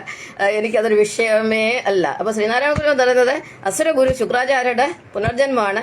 ദേവന്മാരുടെ ഗുരു ആണ് ബൃഹസ്പതി. അപ്പൊ ബൃഹസ്പതി ഒന്നും പുനർജന്മം എടുത്തായിട്ടില്ല. അപ്പൊ ശ്രീനാരായണ ഗുരു വന്ന് പഠിപ്പിച്ച എന്താണ്? ഒരു ജാതി, ഒരു മതം, ഒരു ദൈവം മനുഷ്യന്. അപ്പൊ പക്ഷെ ഇന്ന് പറഞ്ഞു ഒരു ജാതിയല്ല, 3 ജാതി മനുഷ്യരുണ്ട്. പിന്നെ വൈഷ്ണവരുണ്ട്, ബ്രഹ്മരുണ്ട്, ശൈവരുണ്ട്. ഇത് 3 ജാതിയാ. സ്വർണവും പിന്നെ വെള്ളിയും ഇരുമ്പും പോലെ 3 ജാതിയാണിത്. അപ്പൊ ഇവരെ ഒന്നിക്കാൻ പറ്റും. ഞാൻ പറഞ്ഞില്ലേ, സ്വർണവും ഇരുമ്പും വെള്ളിയും കൂടെ ഒന്നിച്ച് ഉരുക്കി ചേർത്ത് കഴിഞ്ഞാൽ ഒരിക്കലും അത് ഒന്നാവത്തില്ല. 3ന്റെയും ക്വാളിറ്റി നഷ്ടപ്പെടും. അപ്പൊ 3 ജാതിയുണ്ട്, 3 മതമുണ്ട്. ഈ ലോകത്ത് എല്ലാ മതങ്ങളും ഈ 3 കാറ്റഗറി വരും. ഇന്നലെ പറഞ്ഞ കാര്യങ്ങള്. പിന്നെ ഒരു ദൈവമല്ല, 3 ദൈവമല്ല, 33 ദൈവം. ഭൂമിയിലുള്ള ജീവനുള്ള സകലം ദൈവങ്ങളാണ്. പക്ഷെ ഇവരെ എല്ലാം സൃഷ്ടിച്ച ഊർജ്ജമാണ് മഹാദൈവം, അല്ലെ സുപ്രീം ദൈവം നാരായണൻ. ഞാൻ പറഞ്ഞു അതും നമ്മൾ തന്നെയാണ്. നരനും നാരായണനും ഒന്ന് തന്നെയാണ്. അപ്പം ശ്രീനാരായണ ഗുരുവിന്റെ കാര്യം മനസ്സിലായല്ലോ. അദ്ദേഹം പഠിപ്പിച്ച ഞാൻ അതിലൊന്ന് വന്നുകൊണ്ടാണ് എന്റെ ജീവിതം മൊത്തം ഒരു ജാതി ഒരു മതമായി പോയത്. കാരണം ചെറുപ്പത്തിലുള്ള കാര്യം പറഞ്ഞു കഴിഞ്ഞാൽ പ്രേമിക്കാൻ ചെറുപ്പം തൊട്ട് എനിക്കുള്ള ഒരു രോഗമെന്ന് ഞാൻ പറഞ്ഞോണ്ട് പ്രേമരോഗം വന്നു. 2ാം ക്ലാസ്സിലാണ് ആദ്യത്തെ പ്രേമം തുടങ്ങിയത്. അതായത് 6 വയസ്സ് പൂർത്തിയായപ്പോൾ ആദ്യത്തെ പ്രേമം തുടങ്ങി. അതൊരു ഈഴവ കാസ്റ്റിലൊന്നല്ല, വേറൊരാളോട്. അത് 1 വേ ആയിരുന്നു. 4ാം ക്ലാസ് ആയപ്പോഴത്തേനെ സ്കൂൾ മൊത്തം അറിഞ്ഞെല്ലാം കുളമായി. ഓക്കെ, അത് കഴിഞ്ഞിട്ട് പിന്നെ 2-3 പ്രേമം ഉണ്ടായിരുന്നു. അതെല്ലാം 1 വേ ആയിരുന്നു. അവർക്കൊന്നും എന്റെ മനസ്സിൽ പ്രേമം ഉണ്ടോന്ന് അറിയത്തില്ല. 10ാം ക്ലാസ് വെച്ച് ഒരു പ്രേമമുണ്ട്. അത് നാട്ടുകാരറിഞ്ഞു. അതൊരു ക്രിസ്ത്യാനി പയ്യനുമായിട്ടുള്ള ഒരു സ്നേഹമായിരുന്നു, പ്രേമമായിരുന്നു. അതെല്ലാടും അറിഞ്ഞ് സ്കൂളിലൊക്കെ പ്രശ്നമായി. സ്കൂളിൽ വിളിച്ചു വഴക്ക് പറഞ്ഞ്. എന്റെ 2ാനച്ഛൻ അനിയനാണ് സ്കൂളിലെ ഹെഡ് മാസ്റ്റർ. അവരുടെ ഭാര്യയാണ് അവിടുത്തെ ടീച്ചർ. അത് കുളമായി. പിന്നെ കോളേജ് വെച്ചൊക്കെ ഒരുപാട് പേരെ പ്രേമിക്കാൻ നോക്കിയിട്ടുണ്ട്. പക്ഷെങ്കിൽ ഒന്നും, എല്ലാം 1 വേ ആയിരുന്നു. ഒന്നും സക്സസ് ആയിട്ടില്ല. അപ്പൊ എല്ലാവരും പ്രേമിക്കാന്നുള്ള എനിക്കറിയില്ല, അറിയാതെ ഉള്ളിൽ നിന്ന് വരുന്ന ഒരു രോഗമാണ് ഈ പ്രേമരോഗം എന്ന് പറയുന്നത്. ഇപ്പോഴും അങ്ങനെയല്ല. പണ്ടാരോട് പറയുന്നതല്ലേ, ചൊട്ടിയിലെ ശീല ചുടല വരെ എന്നല്ല. പ്രേമം എനിക്ക് ഒരാളോടല്ല, എല്ലാവരോടും എനിക്ക് അങ്ങ് പ്രേമമാണ്. അത് കഴിഞ്ഞിട്ട് പിന്നെ ഞാൻ ആദ്യം കല്യാണം കഴിച്ചു 13 ദിവസം നിന്നപ്പോഴത്തെ അത് ഡൈവോഴ്സായി. പിന്നെ കല്യാണം കഴിച്ച ക്രിസ്ത്യാനിയാണ് ഒരു കല്യാണം കഴിച്ചത്. അതായത് എന്നെക്കാട്ടിലും 4 വയസ്സിന് ഇളയ ഒരു സന്തോഷ് വർഗീസ് എന്ന് പറഞ്ഞ ഒരാളെയാണ്. എനിക്ക് 21 വയസ്സും പുള്ളിക്ക് 17 വയസ്സുള്ളപ്പം കല്യാണം കഴിച്ചതാണ്. 6 വർഷം കഴിഞ്ഞ് അതും പോയി. അപ്പൊ അങ്ങനെ പിന്നീട് അതുപോലെ പ്രേമങ്ങൾ മറ്റു മതത്തിൽ മുസ്ലിം മതത്തിൽ നിന്ന് പ്രേമിച്ചിട്ടുണ്ട്. പിന്നെ ഇപ്പൊ അയ്യപ്പൻ ചേട്ടനെ കല്യാണം കഴിച്ചു. അതും ലവ് മാരേജ് ആണ്. അത് അദ്ദേഹം ഒരു ദളിതനാണ്. അപ്പൊ ഒരു ജാതി ഒരു മതം ഒരു ദൈവം ഇതിൽ കൂടുതൽ നമുക്ക് പ്രാവർത്തികമാക്കാൻ പറ്റുമോ? അതൊക്കെ പ്രാവർത്തികമാക്കിയ ഒരു വ്യക്തിയാണ്. ഇതൊന്നും പറയാൻ എനിക്കൊരു നാണക്കേടും ഇല്ല, അതിനൊരു ഭയമില്ല. എന്തിനാ നമ്മൾ സത്യം പറയാൻ ഭയപ്പെടേണ്ട ഒരു കാര്യമില്ല. അങ്ങനെ ഭയപ്പെടേണ്ട കാര്യമില്ല. അപ്പം ഇനിയിപ്പോൾ ഞാനൊരു പുതിയ ഫോർമുല അല്ലെങ്കിൽ ഒരു എന്താ പറയുക ഒരു സ്ലോഗനോ എന്താണ് പറയാം, 3 ജാതി 3 മതം 3 ദൈവം മനുഷ്യന്, 3 ജാതി 3 മതം 3 ദൈവം മനുഷ്യന്, മതം ഏതായാലും മഹാദൈവം ഒന്ന് മതി. അതായത് ഏറ്റവും മുകളിൽ നിൽക്കുന്ന ആ ഭഗവാൻ, ആ സൃഷ്ടാവ് ഒന്ന് മതി എന്ന. മതം ഏതായാലും മഹാദൈവം ഒന്ന് മതി. അതിന് വേറൊരു പ്രധാനപ്പെട്ട കാര്യം എനിക്ക് പറയാനുണ്ട്. ഈ 2018 ഞാൻ ഫേസ്ബുക്കിൽ വന്ന 2012 വന്നെങ്കിൽ ആക്റ്റീവ് ആയത് 2014 തൊട്ട് 18 വരെ ഒരുപാട് എഴുതി. 18 ജൂലൈയിൽ ഞാൻ വിട്ടുപോയി. ഇനി ഫേസ്ബുക്കിൽ വരുന്നേ ഇല്ലെന്നും പറഞ്ഞ് ഞാനങ്ങ് വിട്ടുപോയി. പിന്നെ ഞാൻ 2-3 വർഷം വന്നില്ല. അതായത് ഈ പ്രളയം ഉണ്ടായപ്പോൾ ഞാൻ ഫേസ്ബുക്കിൽ ഇല്ലായിരുന്നു, കൊറോണ വന്നപ്പോൾ ഫേസ്ബുക്കിൽ ഇല്ലായിരുന്നു. പിന്നെ 2023 ജൂലൈ 12 വീണ്ടും ഫേസ്ബുക്ക് വന്ന് ഇനി വരുന്നേ ഇല്ലെന്നും പറഞ്ഞ് ഞാൻ പോയത്. വരാൻ കാരണം നമ്മുടെ ഷാജൻസ്കറിയാണ്. അദ്ദേഹത്തിന് അസുരന്മാരെ മ്ലേച്ഛന്മാരെല്ലാം കൊണ്ടിട്ട് വളഞ്ഞാക്രമിക്കുന്ന കണ്ടപ്പോൾ എനിക്ക് ഒട്ടും സഹിക്കാൻ പറ്റിയില്ല. അന്ന് ഷാജൻസ്കറിയയ്ക്ക് വേണ്ടി പിന്നെ ഈ രാമായണ മാസത്തിലെ വ്രതം, അതായത് 2023 ജൂലൈ 17 ആയിരുന്നു രാമായണ മാസം തുടങ്ങിയ. 18 നമ്മുടെ പ്രിയപ്പെട്ട ദേവനായ ഉമ്മൻചാണ്ടി സാർ മരിക്കുന്നത്. അദ്ദേഹം 2ാമത്തെ ദിവസമാണ് മരിക്കുന്നത്. അപ്പൊ അന്ന് ഞാൻ ഈ ഷാജസ്കറിയയ്ക്ക് വേണ്ടി, നിങ്ങളാരും പറഞ്ഞ് വിശ്വസിക്കായിരിക്കും, ഞാൻ പോസ്റ്റൊക്കെ ഇട്ടിട്ടുണ്ട്. അന്നത്തെ പോസ്റ്റ് എടുത്ത് നോക്കിയല്ലോ, 2023 പിന്നെ ജൂലൈയിലെ കാര്യമാണ്. അന്ന് ഞാൻ എന്റെ ഫേസ്ബുക്കിലെ എന്റെ കവർ ഫോട്ടോ ഞാൻ മാറ്റി എന്താ പറയുന്നത് രാവണന്റെ ഫോട്ടോ ഇട്ടു. രാവണൻ ആരാ നിങ്ങൾ ഊഹിച്ചോ? രാമന്റെ ലക്ഷ്യം മുഴുവൻ രാവണന്റെ മേളിലാണ്. ഞാൻ പറഞ്ഞു ഈ രാവണൻ താഴെ ഇറങ്ങാതെ ഒരിക്കലും ഞാൻ ഇതിന്റെ പിന്നെ കവർ ഫോട്ടോ മാറ്റുകയില്ലെന്ന്. അന്നോട്ട് ഞാൻ യുദ്ധം പ്രഖ്യാപിച്ചിരിക്കും. എന്റെ മനസ്സിൽ ആ യുദ്ധം നടക്കുന്നുണ്ട്. എന്തായാലും ഭഗവാന്റെ അനുഗ്രഹം കൊണ്ട് ഷാജസ്കറിയെ രക്ഷപ്പെടും. അദ്ദേഹത്തിനെ അറസ്റ്റ് ചെയ്യാനോ ജയിലിടാനോ പറ്റിയില്ല. അത് തന്നെ ഒരു വലിയ വിജയമാണ്. അതിന് ഭഗവാനോട് ഒരുപാട് നന്ദി ഉണ്ട്. എന്ന് പറഞ്ഞാൽ ഇപ്പം ഞാൻ നാളത്തെ ദിവസം കൂടെ കഴിഞ്ഞാൽ പിന്നെ ഞാൻ ഓൺലൈനിൽ നിന്ന് കംപ്ലീറ്റ് മാറണമെന്നുള്ള തീരുമാനത്തിലാണ്. ഇനി ഓൺലൈനിൽ വന്ന് പോസ്റ്റ് ഇടാനോ മറ്റുള്ളവരെ ബുദ്ധിമുട്ട്, കാരണം എനിക്ക് പറയാനുള്ള 19 വർഷമായിട്ട് ഈ തലയെ കൊണ്ടുവരുന്ന വലിയൊരു മുൾക്കിരീടം ഞാൻ നാളെ കൊണ്ട് ഇറക്കി തീർക്കുകയാണ്. ഇത്രയും നാൾ ഞാൻ ജീവിച്ചതെന്ന് പറഞ്ഞാൽ മറ്റുള്ളവർക്ക് വേണ്ടിയാണ് ജീവിച്ചത്. കാരണം മറ്റുള്ളവർക്ക് നന്മ വരാനാണ് ജീവിച്ചത്. സ്കൂളിൽ പഠിപ്പിച്ചപ്പോഴും കുട്ടികൾക്ക് വേണ്ടി ജീവിച്ചു. പിന്നെ ഈ ദർശനം കിട്ടിയതിന് ശേഷം ലോകർക്ക് നന്മ പറഞ്ഞു കൊടുക്കാൻ ജീവിച്ചു. ചെറുപ്പത്തിൽ തയ്യലുണ്ടായിരുന്നു, എന്തുണ്ടായിരുന്നാലും അത് മറ്റുള്ളവരെ ജീവിച്ചു. പക്ഷെ സെയിം ടൈം ഞാൻ ലൈഫ് എൻജോയ് ചെയ്തുകൊണ്ടില്ലെന്നല്ല. പക്ഷെ ഇനി ഇതിൽ നിന്നെല്ലാം വിട്ട് ഞാനൊരു കോൺസെൻട്രേറ്റ് ചെയ്ത് ഇനി എന്റെ പേഴ്സണൽ കാര്യങ്ങൾ, എനിക്ക് ഡാൻസ് പ്രാക്ടീസ് ഒക്കെ ഞാൻ നിർത്തിവെച്ച ഡാൻസ് പ്രാക്ടീസ്, തയ്യൽ ഒരുപാട് തയ്ക്കാൻ ഇപ്പോൾ ഒരുപാട് ക്രിയേറ്റീവ് വർക്ക് ചെയ്യണം, പെയിന്റിംഗ് ഉണ്ട്, ഡ്രോയിങ് ഉണ്ട്, അങ്ങനെ ഒരുപാട് കാര്യങ്ങൾ എനിക്ക് ചെയ്യാനുണ്ട്. ഇനി ഞാൻ അതിലോട്ട് മാറാൻ പോവുകയാണ്. നാളെ കൊണ്ട് എനിക്ക് പറയാനുള്ളതെല്ലാം ഞാൻ പറഞ്ഞു തീർക്കുകയാണ്. അപ്പം 2018 ഞാൻ പറഞ്ഞല്ലോ, 18 ഞാൻ പോയതാണ്. പിന്നെ തിരിച്ചു വന്നു. ഇനിയും പോയാൽ വരത്തില്ലെന്നാണ് എൻ്റെ വിശ്വാസം. പക്ഷേ ഇനി അറിയാതെ ഇതുപോലെ എന്തെങ്കിലും സാഹചര്യങ്ങൾ ആർക്കെങ്കിലും നമുക്ക് സഹിക്കാൻ പറ്റാത്ത എന്തെങ്കിലും കണ്ടു കഴിഞ്ഞാൽ പിന്നെ നമുക്ക് പ്രതികരിക്കാതിരിക്കാൻ പറ്റത്തില്ല. അപ്പം നോക്കാം. എന്തായാലും തൽക്കാലം നാളെ കൊണ്ട് വിട പറയാനുള്ള വഴിയാണ്. പിന്നെ ഞാൻ പറഞ്ഞല്ലോ, പിന്നെ നമ്മൾക്കിനി എന്ത് കലാമിറ്റീസ് എന്ത് പ്രതിദുരന്തം ഉണ്ടായാലും ഭഗവാനെ തന്നെ നമ്മൾ ശരണം പ്രാപിക്കുക. നമ്മുടെ ഒരു 30 ദൈവങ്ങളൊന്നും നമുക്ക് ശരണ വരില്ല, നമുക്ക് തുണയേവുകയില്ല. ഇനി അടുത്തൊന്ന് പറയാനുള്ളത് കേരളത്തിന്റെ അവസ്ഥ. കേരളത്തിൽ നമുക്കറിയാമല്ലോ ഇന്ന് ഏറ്റവും കൂടുതൽ പ്രബുദ്ധരെന്ന് പറഞ്ഞാൽ എന്താണ്? നിരീശ്വരവാദികൾ അല്ലെങ്കിൽ ഭൗതികവാദികളായിട്ടുള്ള ആളുകളാണ്. ഇവർ ഏറ്റവും പ്രധാനമെന്ന് കേരളത്തിൽ രോഗങ്ങളില്ലാത്തവരില്ല. മുഴുവൻ ആളുകൾക്കും രോഗമുണ്ട്. പിന്നെ കേരളത്തിൽ ഒരുപാട് പ്രളയങ്ങൾ, ഒരുപാട് കലാമിറ്റീസ് ഒക്കെ വന്നു. ഇതിനൊക്കെയുള്ള കാരണം എന്തുകൊണ്ടാണ് കേരളത്തിൽ ഇതൊക്കെ വരുന്നത്? മറ്റുള്ളതിനെക്കാട്ട് കൂടുതൽ അവിടെ വരാൻ എന്തെങ്കിലും ഒരു കാരണം ഉണ്ടാവില്ല. ഒരു തീയില്ലാതെ പുകയില്ലല്ലോ. അപ്പൊ അതിന്റെ ഒരു പ്രധാന കാര്യം പറഞ്ഞാൽ ഈ സത്യയുഗം 4 യുഗങ്ങൾ ഇപ്പം പൂർത്തിയാകാൻ പോകണം. അതിന് 12,000 വർഷമാണ്. അപ്പൊ ഒരു 10,000 വർഷം മുമ്പാണ് സത്യയുഗം തുടങ്ങിയത്. സത്യയുഗത്തിന്റെ സമയം തൊട്ടേ ഭാരതം എന്ന് പറഞ്ഞാൽ, അന്ന് ഭാരതം ഇന്നത്തെ പോലെ ഒന്നുമല്ല, എല്ലാം പാകിസ്ഥാനും അഫ്ഗാനിസ്ഥാനും എല്ലാം ചേർന്ന് കിടക്കുന്ന സ്ഥലമാണ്. പക്ഷേ ഈ ഭാരതത്തിന്റെ ഏകദേശം ഒരു മധ്യത്തൂടെയാണ് ഗോദാവരി നദി പോകുന്നത്. ഗോദാവരി നദിയാണ് സത്യം പറഞ്ഞാൽ ഭാരതത്തെ 2ആയിട്ട് അങ്ങ് വിഭജിക്കുകയാണ്. അതിന്റെ നോർത്ത് സൈഡിൽ, അതായത് ഗോദാവരിക്ക് വടക്കുള്ള സൈഡ് എന്ന് പറയുന്നത് അതിന് ആര്യാവർത്തം എന്ന് പറയുന്നത്. അവിടെ ഭക്തിയുള്ളവർ കൂടുതലാണ്, ദേവന്മാരുടെ സ്ഥലമാണത്. പിന്നെ തെക്കോട്ടെന്ന് പറഞ്ഞാൽ ഇത്തിരി ഭക്തി കുറവാണ്, ഇത് അസുരന്മാരുടെ സ്ഥലമാണ്. അതായത് ഇതിനൊരു പുറകിലൊരു കഥയുണ്ട്. നിങ്ങൾക്ക് ഇതിന്റെ എല്ലാം കൂടുതൽ ഡീറ്റെയിൽസ് അറിയണമെങ്കിൽ യൂട്യൂബിൽ ഞാൻ ഇതിന്റെ എല്ലാം വീഡിയോ പ്രത്യേകമായിട്ടുണ്ട്. ഇതെല്ലാം എനിക്ക് പറയാൻ പോയി കഴിഞ്ഞാൽ ഇവിടെ ഒന്നും അവസാനിക്കില്ല. ഞാൻ ഒരു വർഷം എന്ന് പറഞ്ഞാൽ ഈ കഥകളൊന്നും തീരത്തില്ല. എന്തായാലും ദേവന്മാരും അസുരന്മാരെന്ന് പറഞ്ഞാൽ ഒരേ അച്ഛൻ്റെയും 2 അമ്മമാരുടെയും മക്കളെ, ചേട്ടത്തിൻ്റെയും ഇതിന്റെ മക്കളാണ്. കാരണം ഇവരുടെ സ്വഭാവം കൊണ്ട് ഇവർ രണ്ടും കൂടെ ചേരത്തില്ല. കാരണം മറ്റ് ദേവന്മാർ നല്ല കാര്യം ചെയ്യുമ്പോൾ അസുരന്മാർ അതിന്റെ ഓപ്പോസിറ്റേ ചെയ്യത്തുള്ളൂ. അപ്പോൾ അവർ തമ്മിൽ പിണങ്ങിയിട്ട് കാശ്മീരിലുണ്ടായ കശ്യപ മഹർഷിയുടെ മക്കളാണ് ഇവർ. കശ്യപ മഹർഷിയുടെ പേരിലാണ് കാശ്മീർ എന്നുള്ള ആ പേര് വന്നിരിക്കുന്നത്. അവിടെ നിന്ന് അവരെല്ലാം പിണങ്ങി ഇവരെല്ലാം ഈ ഗോദാവരിക്ക് ഇപ്പുറം ആന്ധ്രയിലൊക്കെ വന്നു. ഇപ്പോഴും ഈ ആദ്യത്തെ 2 അസുരന്മാരായ ഹിരണ്യാക്ഷനും ഹിരണ്യകശിപും പ്രഹ്ലാദനും ഒക്കെ ജീവിച്ച ആ സ്ഥലങ്ങളിലൊക്കെ ആന്ധ്രയിലുള്ള. അപ്പോൾ ആന്ധ്ര തൊട്ട് ഇങ്ങോട്ടെന്ന് പറഞ്ഞു കഴിഞ്ഞാൽ ഈ കട്ടിംഗ് ദ സൗത്ത് എന്നൊക്കെ പറയുന്നത് അസുര രാജ്യമാണ്. ഇവിടെ ഉള്ളവരൊക്കെ അന്ന് പ്രബുദ്ധരാണ്. പ്രബുദ്ധരെന്ന് പറഞ്ഞാൽ ഇവർക്ക് ശൈവരാണ്, ഇവർക്ക് ഈശ്വര വിശ്വാസം തീരെ കുറവാണ്. വിശ്വാസമുണ്ട്, ഇവരാരും ഭക്തരല്ല. അതേസമയം നോർത്ത് ഇന്ത്യയിലുള്ള ഒരു ബുദ്ധരാണ്. ബുദ്ധരെന്ന് പറഞ്ഞാൽ വിവേകമുണ്ട്. പക്ഷെ ഈ അസുരന്മാർ പറയുന്ന അവർക്ക് ബോധമില്ലെന്ന് പറഞ്ഞാൽ അവർക്കാണ് ബോധമുള്ളത്, അവരാണ് ഭഗവാന്റെ ആളുകളെ. ഇവർക്ക് ഭഗവാനെതിരായിട്ട് പോകുന്നുണ്ട്, ഇവർക്ക് ഒരു രക്ഷയും കൊടുക്കത്തില്ല. അപ്പൊ അങ്ങനെയാണ് ഈ അസുരരാജ്യം. ഒന്ന് നോർത്ത് ഇന്ത്യ എന്ന് പറയുന്ന ദേവരാജ്യം, സൗത്ത് ഇന്ത്യ എന്ന് പറയുന്ന അസുരരാജ്യം. അതിൽപ്പെടുന്നതാണ് കേരളം. ഇതിവിടെ വേറൊരു കഥയല്ല. കുറെ അസുരന്മാർ അല്ലെങ്കിൽ മ്ലേച്ഛന്മാരൊക്കെ പറയാറുണ്ട് അവതാരങ്ങളെ കുറിച്ച് പറയുമ്പോൾ. മഹാബലിയെ ചവിട്ടി പാതാളത്തിൽ താഴ്ത്തി പിന്നീട് പരശുരാമൻ വന്നല്ലേ കേരളം ഉണ്ടാക്കിയത്, അതെങ്ങനെ ശരിയാകും എന്നൊക്കെ പല യുക്തിവാദികളൊക്കെ പോയിട്ട് അതിന്റെ കറക്റ്റ് ആൻസർ ഞാൻ പറയാം. കാരണം ഓരോ അവതാരം ഭൂമിയിൽ വരുമ്പോഴും ഇവിടെ ബ്രഹ്മപ്രളയം ഉണ്ടാകാറുണ്ട്. അപ്പൊ സത്യയുഗത്തിലെ അവതാരമാണ്, അവസാനത്തെ അവതാരമാണ് വാമൻ എന്ന് പറയുന്നത്. വാമനൻ വരുമ്പോൾ പിന്നെ സൗത്ത് ഇന്ത്യയിലെല്ലാം ഈ അസുരന്മാരുടെ ഭരണമാണ്. നമ്മുടെ മഹാബലി നല്ല ഭരണാധികാരിയായിരുന്നു. നല്ല ആളുകളെയൊക്കെ നല്ലതായിട്ട് നോക്കുന്നത്, നല്ല ശാന്തി സമാധാനമുള്ള ഒരു ഭരണമായിരുന്നു അവിടെ നടന്നുകൊണ്ടിരുന്നത്. അപ്പം വാമനൻ എന്താ പറഞ്ഞ, അപ്പൊ ഈ അസുരൻ എത്ര നല്ലവനായാലും അവന്റെ രക്തം അസുര രക്തമാണ്, അവനെ ഒരിക്കലും വിശ്വസിക്കാൻ പറ്റത്തില്ല. ഇപ്പം എന്താ പറയുന്നത്, ഞാനിപ്പം ആരെയും വ്യക്തിഹത്യ ചെയ്യുന്നില്ല, അല്ലെങ്കിൽ വേറെ കാര്യങ്ങളൊക്കെ പറയാനുണ്ടായിരുന്നു. ഓക്കെ, അപ്പോൾ അസുരന്മാർ എന്നും വളർന്നാലുണ്ടോ ദേവന്മാർക്ക് ഭീഷണി. ഇപ്പൊ ഈ ലോകത്ത് അസുരന്മാർ വളർന്നുകൊണ്ടിരിക്കുക, ദേവന്മാർക്ക് ഭീഷണി. അസുരന്മാർ പറയാൻ 2047 അസുര സാമ്രാജ്യം കൊണ്ടുവരും എന്നൊക്കെയാണ് പറയുന്നത്. ഇതൊന്നും ഒരിക്കലും നടക്കാത്ത കാര്യം. അപ്പൊ അത് ഭീഷണിയാണ്. അപ്പം ദേവന്മാരുടെ ദൈവമാണല്ലോ, വൈഷ്ണവരുടെ ദൈവമാണല്ലോ വിഷ്ണു. ഭഗവാന് പ്രാർത്ഥിക്കുമ്പോൾ ഭഗവാൻ ഏതെങ്കിലും ഒരു മനുഷ്യനായിട്ട് വരുന്നുണ്ടോ. ഫേസ്ബുക്കിൽ നിന്ന് ആളുകൾ ഇങ്ങനെ വിളിച്ചുകൊണ്ടിരിക്കുക, അവർക്ക് ലൈവിൽ വരാൻ വയ്യ, എന്നെ വിളിച്ച് ഡിസ്റ്റർബ് ചെയ്യാണ്.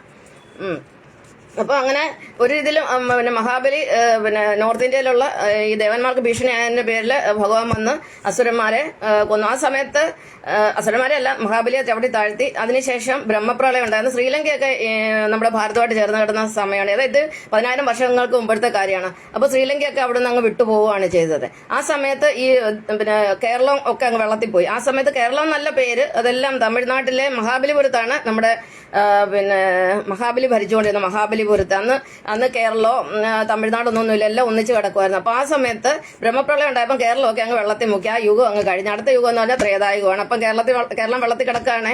അപ്പൊ പരശുരാമൻ വന്ന് മഴ. കാരണം ഈ ഒരു അവതാരം എന്ന് അവർക്ക് സിദ്ധികളുണ്ട്, നിങ്ങൾക്കറിയാൻ വയ്യാത്തോണ്ടാ. അവതാരങ്ങൾക്ക് ഒരുപാട് സിദ്ധികളുണ്ട്, അതൊക്കെ പുറത്തെടുക്കുക. ഇപ്പൊ ഞാൻ അവതാരമാണെന്ന് ഞാൻ അവകാശപ്പെടുന്നില്ല, പക്ഷെ എനിക്കറിയാം എന്തൊക്കെ സിദ്ധികൾ എനിക്കുണ്ട്, എന്തൊക്കെ ചെയ്യാൻ പറ്റും എന്നുള്ള കാര്യം എനിക്ക് അറിയത്തുള്ളൂ. നിങ്ങളോട് പറഞ്ഞ് വിശ്വസിക്കില്ല, സമയമാകുമ്പോൾ നിങ്ങൾ കണ്ടോളൂ, നിങ്ങൾ കണ്ടിരിക്കും അത്. അപ്പൊ അങ്ങനെ ഭഗവാൻ പരശുരാമൻ വന്ന് മഴ പറഞ്ഞപ്പോൾ കേരളം പൊങ്ങി വന്നു. നമുക്കറിയത്തില്ല, കടൽ മാറി കരയാകുന്നു, കര മാറി കടലാകുന്നു. അപ്പൊ ഇതൊക്കെ നാച്ചുറലായിട്ട് സംഭവിക്കുന്ന കാലം, അതൊക്കെ അന്ന് സംഭവിച്ചാണ്. അതാണ് അവിടുത്തെ സംഭവം. ഇതിന് ഇവരാരെങ്കിലും വന്ന് എന്നോട് സംസാരിക്കട്ടെ, എല്ലാത്തിനും ഞാൻ എക്സാക്ട് ആയിട്ടുള്ള ലോജിക്കായിട്ടുള്ള മറുപടി ഞാൻ കൊടുക്കാം. അപ്പൊ അന്ന് തൊട്ട് ഈ ദേവന്മാർ ശക്തി പ്രാപിക്കോ, ദേവന്മാരാണ് ഇപ്പൊ സംഖ്യ എന്നും പറഞ്ഞ് ഈ മ്ലേച്ഛന്മാരല്ലേ അസുരന്മാർ കളിയാക്കുന്നത്. പക്ഷെ ഇവരെത്ര കടന്ന് ആളായാലും ഇവർ ഒരിക്കലും ഇനി മുന്നോട്ട് വരത്തില്ല. കാരണം ഇവരുടെ കാരണം കൽക്കി അവതരം കഴിഞ്ഞോടുകൂടി കൽക്കി തന്നെയാണ് അന്തിക്രിസ്തു അല്ലെ 2ാം ക്രിസ്തു എന്ന് പറയുന്ന കൽക്കി തന്നെയാണ്. അപ്പൊ എത്ര വിചാരിച്ചാലും ഇവർ ഒരിക്കലും ഇനിയും മുന്നോട്ട് വരത്തില്ല. ഇവരുടെ ശക്തി ക്ഷയിച്ചു. കാരണം 2023 തൊട്ട് ഇവരുടെ ശക്തി ക്ഷയിച്ചിരിക്കുകയാണ്. ഇനിയും അപ്പൊ നമ്മുടെ കേരളത്തിലെ പ്രശ്നം പറഞ്ഞു വന്നത്, അവിടെ ഒരുപാട് പ്രശ്നങ്ങളുണ്ട്. എന്താണ് ഇപ്പോൾ കേരളത്തിന്റെ പ്രസന്റ് പ്രശ്നങ്ങൾ?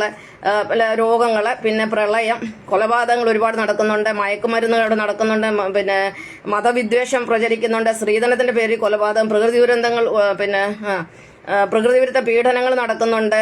ഞാൻ പെട്ടെന്ന് എനിക്ക് ഓർത്ത് പറഞ്ഞതിനെക്കാട്ട് പെട്ടെന്ന് നോക്കി അങ്ങനെ എല്ലാം എഴുതി വെച്ചിട്ടുണ്ട്. ഫെമിനിസം എടുത്ത് ചേർത്തുണ്ട്. കുറെ ഫെമിനിസ്റ്റുകളുണ്ട്, അസുരാണികളാണ് അവര്. പിന്നെ ആചാരലംഘനങ്ങൾ നടക്കുന്നുണ്ട്, ശിശുപീഡനങ്ങൾ നടക്കുന്നുണ്ട്, ആത്മഹത്യ ഒരുപാടുണ്ട് കേരളത്തില്. പിന്നെ പരപുരുഷ അന്യപുരുഷന്മാരുമായിട്ടുള്ള ബന്ധം, ഭർത്താവ് ഉള്ളവര് മറ്റുള്ളവരോട് ഒളിച്ചോടി പോവുക, ഭാര്യയുള്ളവൻ വേറെ പെണ്ണിനെയും കൊണ്ട് പോവുക. ഇത് ഏറ്റവും കൂടുതൽ നടക്കാൻ നമ്മുടെ കേരളത്തിലാണ്. വലിയ പ്രബുദ്ധരാണ്. എന്താ ഇത് സംഭവിക്കുന്നത്? പിന്നെ ഒളിച്ചോട്ടം നടക്കുന്നതും ഡൈവോഴ്സ് നടക്കുന്നതൊക്കെ നമ്മുടെ കേരളത്തിലാണ്. രോഗമില്ലാത്ത ആരാ കേരളത്തിലുള്ളത്?